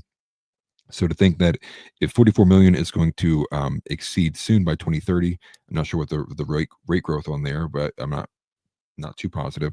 Ultimately, America should be a lot higher than what it is. I think America's at like 60, it's like 50, 60, 70 million Christians, or self-identified Christians at least, and then it separates into the different denominations. Ultimately, that should be a lot higher. It should be way higher than that, to be quite honest with you. So you compare like the fact that not only do most churches and Protestant groups here care more about taking mission trips to China than they do actually kind of shoring up the communities they have here. You combine that with the ultimate subversion campaign that's been done here in America to water down Christianity and ultimately push men away from it too, and feminize it. All those things combined, even if China was to become the most Christian nation by number, it pales in comparison to their overall population. And we should have those numbers here. I think it's a failure of the church. It's the failure of missionaries as well. I think there's also some kind of like weird kink and fetish that missionaries seem to have to go to any other country but here in America. Like, I agree. You could do missionary work in Detroit, Michigan, and probably have better success doing it there too. I 100% agree, and I have a recent experience of some folks from my church that are leaving to go to a Spanish-speaking country. I don't know exactly which one. I can't remember. They told us, like Haiti or Dominican Republic or something like that. Yeah, something like that. And I can tell you that these people are valuable in this community right now, and they're youth pastors, and they they're being led by God. I assume, right? But it's a net negative to my literal community. You know what I'm saying? Yeah. And it's just because these people are just excellent for the kids, and it's a loss. It's a loss haven't seen them go. And so, hopefully best wishes. I pray that God be with them and they reach new people and stuff like that. But from the American First perspective, cleaning your own room perspective, there's plenty of people, to your point, here within our own community, let alone leaving the community and going to Detroit, staying within the United States or going wherever. There's plenty of people that could be found and reached in that regard. So, I mean, that's just 100% to your point, man. Recently I've been dealing with this in my head, kind of just like asking why would they want to do that? They're so strongly ingrained in this place. Like, I just can't believe that they would want to up and just dip out. And I get it. People are led by God, but it's a net negative for us here, and there's now a void that needs to be filled. And not saying there's not a person that can't fill the void, but where is that person leaving from? When you bring people up within your own community, and then they accomplish so many good things, and then they leave, it leaves a void that's hard to fill. Well, I think there's an aspect of it that ultimately it falls under like the savior complex, falls under maybe even white savior complex. I've been around it enough to know that there is definitely some kind of seemingly weird kind of motive to it. It doesn't seem entirely organic. And I'm sure that there are instances where people feel called to go to these countries. Maybe they're familiar with them or previously been and want to go back. But when it comes to like the regenerative Christianity, and you just see how poor it is here, how badly it is here too. It's like, how could you even think to go out and abandon your nation and people who need it here for those who aren't in your nation? And so many of these kind of like self-defeating principles that don't resemble Christianity. And I know House put some stats in there too, so I might have been wrong as well. But Tix also makes a good point. Maybe the number I saw was people who actually attend church like weekly or something. Maybe that's a lot smaller number. And that would be one caveat I would add to it too. I think that that's the majority of Christians in this country are Christians in name only, Chinos, if you will, substitute for rhinos. Yeah. They're ones that say, yeah, we are, but where's the body of works? Where's the body of faith? Well, Right. would I be able to tell if I didn't know who you were? Probably not. Right. Not to be rude with it. It's just to be pretty objective of how far it's fallen. Right. And how Just being little we real. could put it. Just being Right. real. Real quick, I just wanted to say, Earl's daughter, have a good night. Hope everybody starts feeling better. Thank you for being here. And if you're still here, I'm gonna interject for a minute. One of the father figures in my life had a bad turn of events last night, similar to a brain aneurysm. And I just want to ask those of you who do pray to please pray for my friend Steve. It's looking brighter today than it did yesterday, but he's a good guy and he's a big Trump supporter, and I know he wants to be around to watch what happens over these next 4 years. So yeah, keep him in prayer if you don't mind, you guys. I just wanted to ask that real quick, but let's go ahead and get back to this. Yeah, shout out Steve. Yeah. And so anyways, I kind of derailed with that, but let's see. It's good chatting with you because there's a ton of people. But yeah, I wish the Christian community was much more stronger in practicing, and I even need to work on that myself, to be honest with you. Not everybody that sees me every day would just necessarily know on the surface. That doesn't mean being a puss or whatever. It just means being steadfast in your beliefs. Right. Yeah. Well, yeah. I mean, and I think that goes for me as well too. I think it goes for I think it goes for almost every Christian here in this country. I think there's very little kind of works that you could even see around. I mean, look at what we put up with Hollywood movies. I mean, look at what we put up even with like simple comedy movies. Look at what children consume with Disney content. Like, we have done nothing really to protect our kids, to protect our faith, to honor Jesus Christ. We have about 18,000 movies about World War II, and then there's like 3 that you can think of that's about our supposed religion of the West. And it's not to say like you need to continually do all these kind of preachy things, and do Veggie Tale styles like inserts and such. But it's also to say it is very literally reflective of what we put forward. And I think that even speaks to our recent political discourse with things like Donald Trump. That's the kind of leader that the Christian base had to kind of decide on. Is someone who's ultimately not really religious. He does speak to the evangelicals, though. He does mention them by name. Right. But we're down to the point of picking between the lesser of two evils, and neither of which are Christian. And so that's kind of where we are. Joe Biden is Catholic, everyone, and with again stronger than 80 IQ goes. That's an absolute joke. It's ultimately very depressing. But that's why I think it is like the most important thing to shore up, which is why I think it kind of reigns supreme over politics now at this point. Mm-hmm. Even if there's not precedent for these things, a lot of times there is, but it ultimately is like the approach to what you want to legislate and push for when it comes to politics now is, number one, like, is he Christian? And number two, does he at least embody Christian values? And if the answer is no to either of those, it's like, okay, next candidate. And I think that's where we've got to approach things. Right. And, Trump did have a little run-in with death there, as we all witnessed. And his family says that he's more closer to God than he ever has been before. So, yeah. I mean, it's a newer development, and hopefully it didn't just peak and then fizzle out real quick, but. Right. But, and House is saying Orthodoxy. Yeah. The majority of people who are coming to Orthodoxy are people who left Protestantism. Orthodoxy had, I think it was like, somewhere like 500,000 Eastern Orthodox members. I can't remember the time frame, but right now it's like well over like 15 million or something like that. It's like 5 million. It is the fastest growing Christian denomination in the entire country in America right now.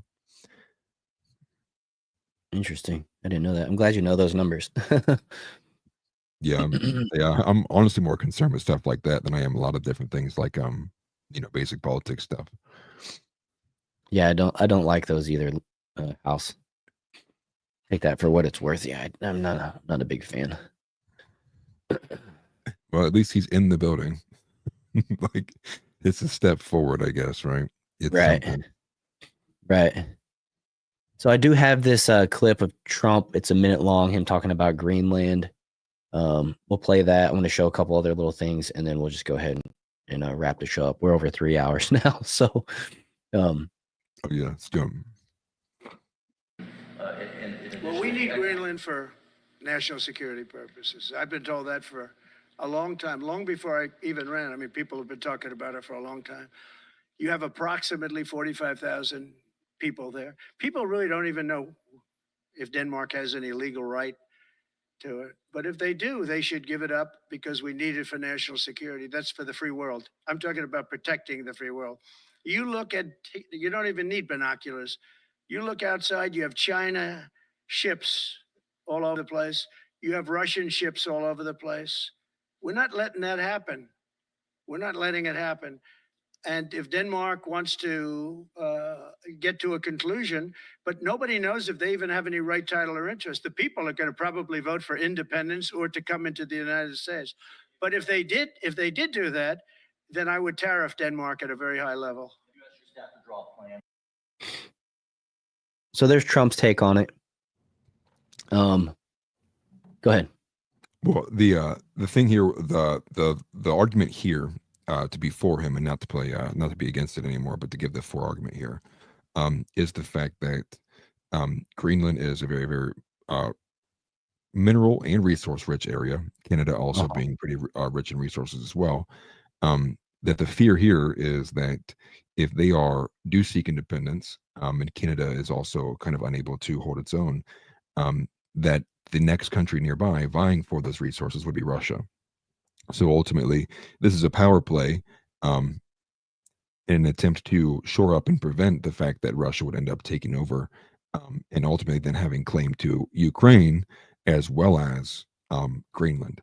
So then, then it ultimately is a kind of power play to prevent Russia from superseding everybody and kind of playing leapfrog over people with its material access, with minerals, resources, and everything like that too. And like I was saying, you can't really tell with that map there, not very well. But the ice is melting up north in the Canadian area, and that northern passage would become one of the strongest routes for trade. And so there's not really a strong route because of how much ice is in that very tight knit area there. But once the ice melts, and it's predicted to do so soon, there will be a lot more access and a lot more ability to build ports along that northern border there in Canada. Obviously with Greenland connecting too.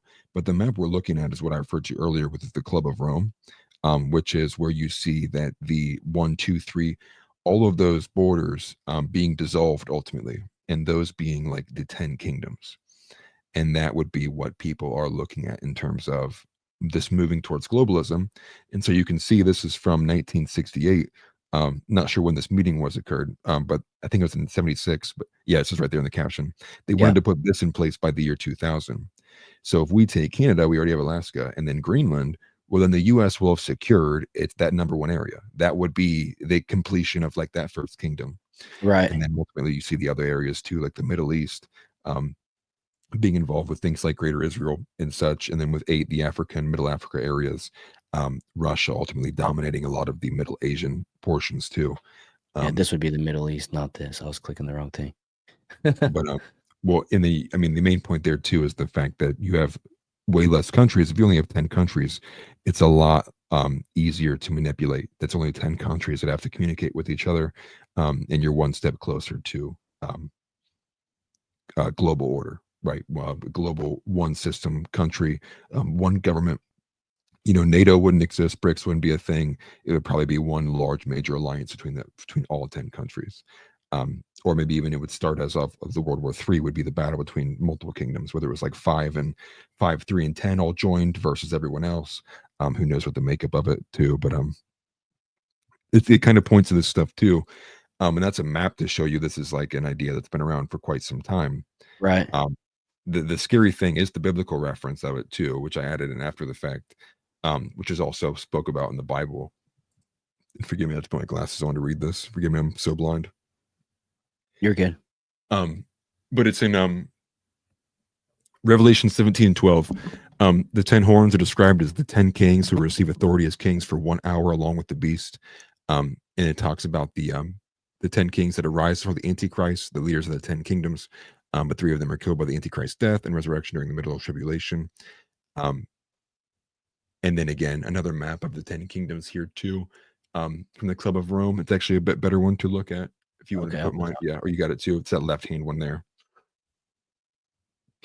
Okay. It's kind of like the same exact thing from the Club of Rome, but obviously dissolving the borders between those areas. Yeah.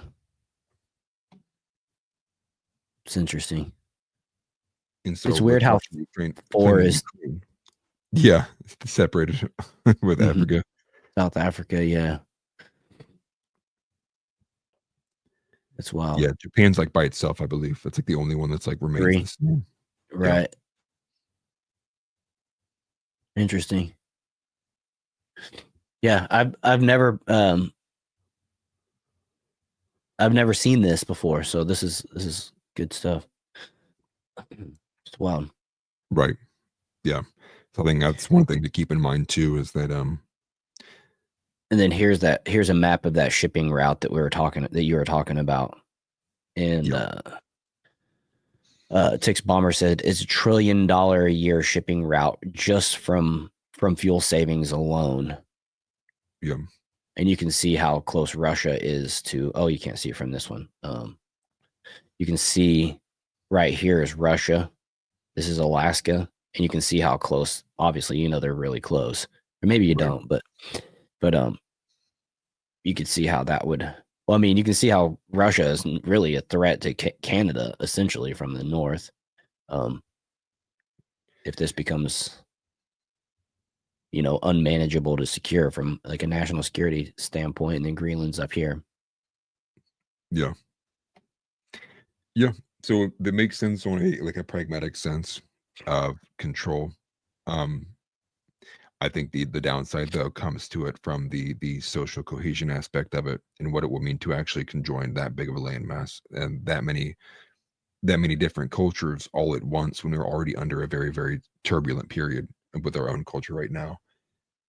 I think it will we already feel like the gate's been broken open, but I think that will be the gate breaking open in terms of what to do with that many different people. All the different speaking languages then too. Obviously, French will be a very common language in America if that happens, just by the numbers, even if they don't kind of migrate south. But then you'll have freedom of movement. You'll also have, maybe it'll be cheaper to own land, not in Alaska, but, in the other Canadian territories. Maybe it opens up things like that too. But I think there will be ultimately more problems that come with it than from good. So. Yeah. And I think the Panama Canal is down in here where this little skinny part is, like the skinniest part. Yeah. And so I'm looking at like trade routes that go around through the Panama Canal versus trade routes that go. It's a bit longer of a journey through the north than the Panama Canal, but I know there's wait time and a lot of things that go on in the Panama Canal that slow the process because they got to raise and lower the water levels. Yeah, as a boat travels through.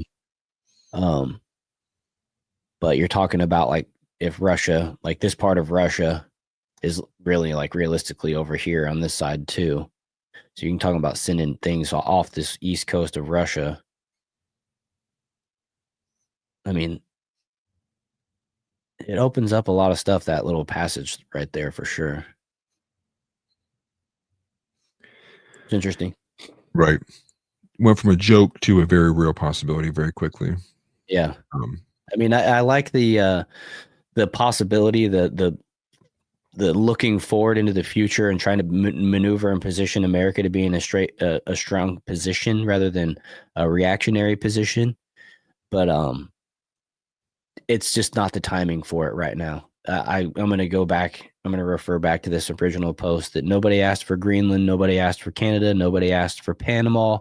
We want a wall. We want to deport them all, and we want America first. And so I think right now, this next 4 years should be a time of licking our own wounds and strengthening ourselves from within, bringing back production, bringing back the production of, microchips, antibiotics, you know, our farming, take the farmland back from China. Yeah, the That type subsidies as well. that type of stuff, it should be the priority of Trump, making Americans' lives better. I think that would make send a stronger signal to future conservatives, future current Democrats that might consider voting for a conservative if things go well under Trump in the future. And you know, the longer gap we can have between going back to a Democrat led House, Senate, President, you know, White House, I think the better off we'll be as a society. I think like I don't even think that, I just know that for a fact. Right. America first, America only. Yeah, that is going to be a tough cookie to keep invaders out of. Tix Bomber said Canada is slightly bigger than the U.S. Total population of California.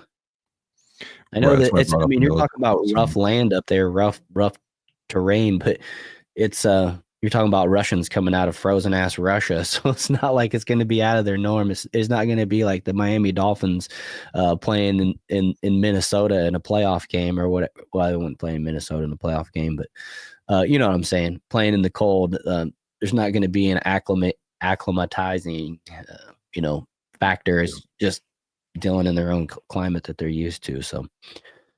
Some stuff to think about. We don't want a bunch of Russian or Chinese or BRICS ports popping up on the northern end of Canada or in Greenland or something like that. So I mean, I get the projection into the future and trying to be ahead of the curve, but you know, ultimately, what good does that do if our southern borders are wide open and we're subsidizing everybody but Americans inside of America?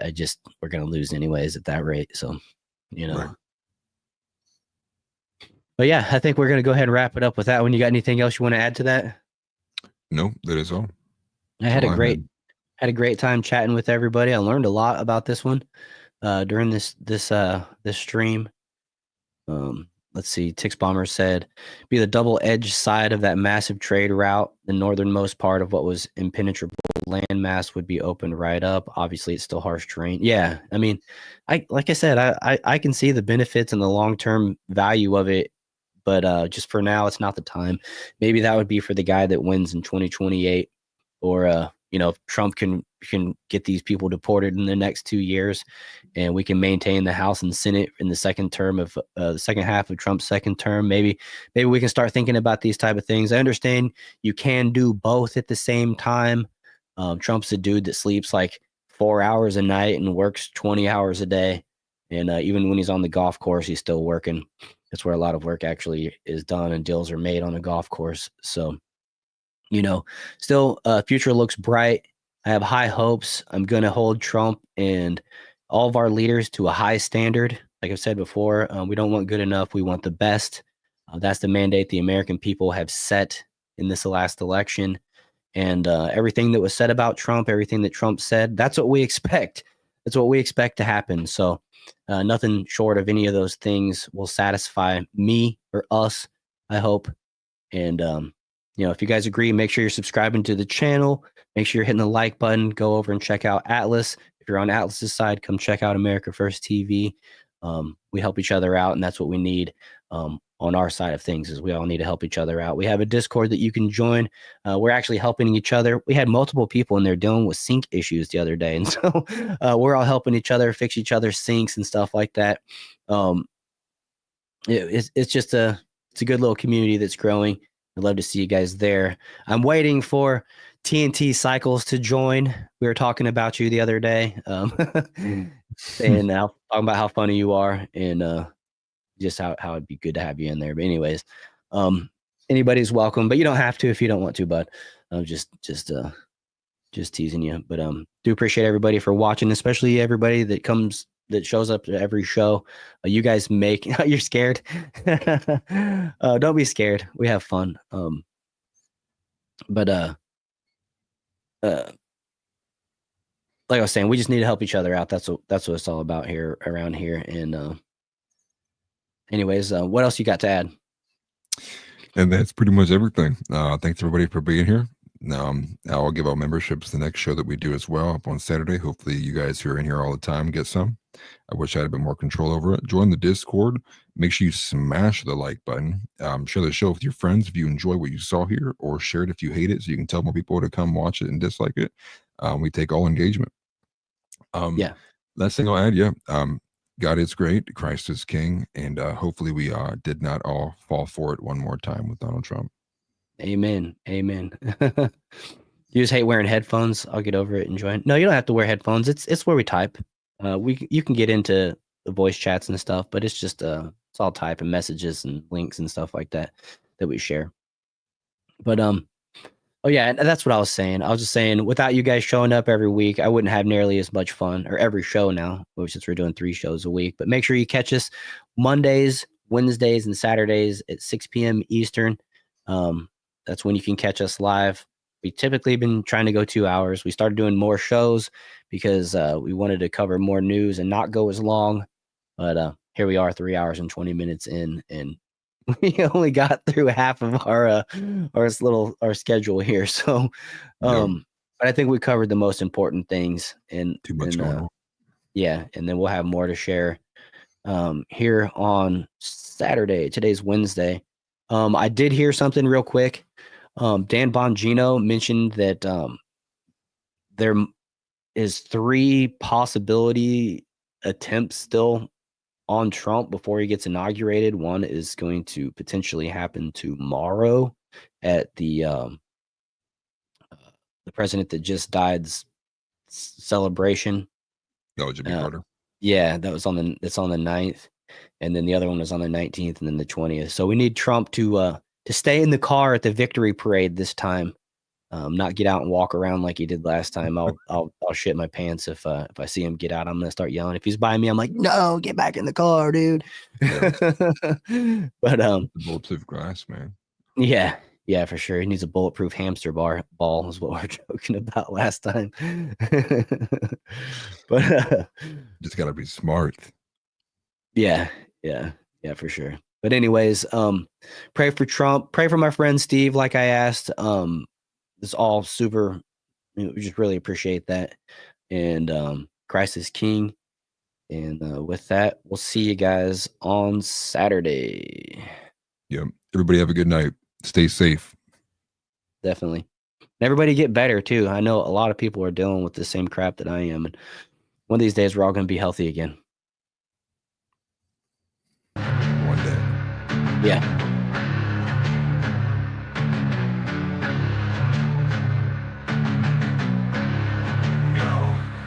With war rolling Atlas Thug, we here to bring the truth. Jar open this podcast, we breaking through the fake news. They try to silence us, but we will be subdued.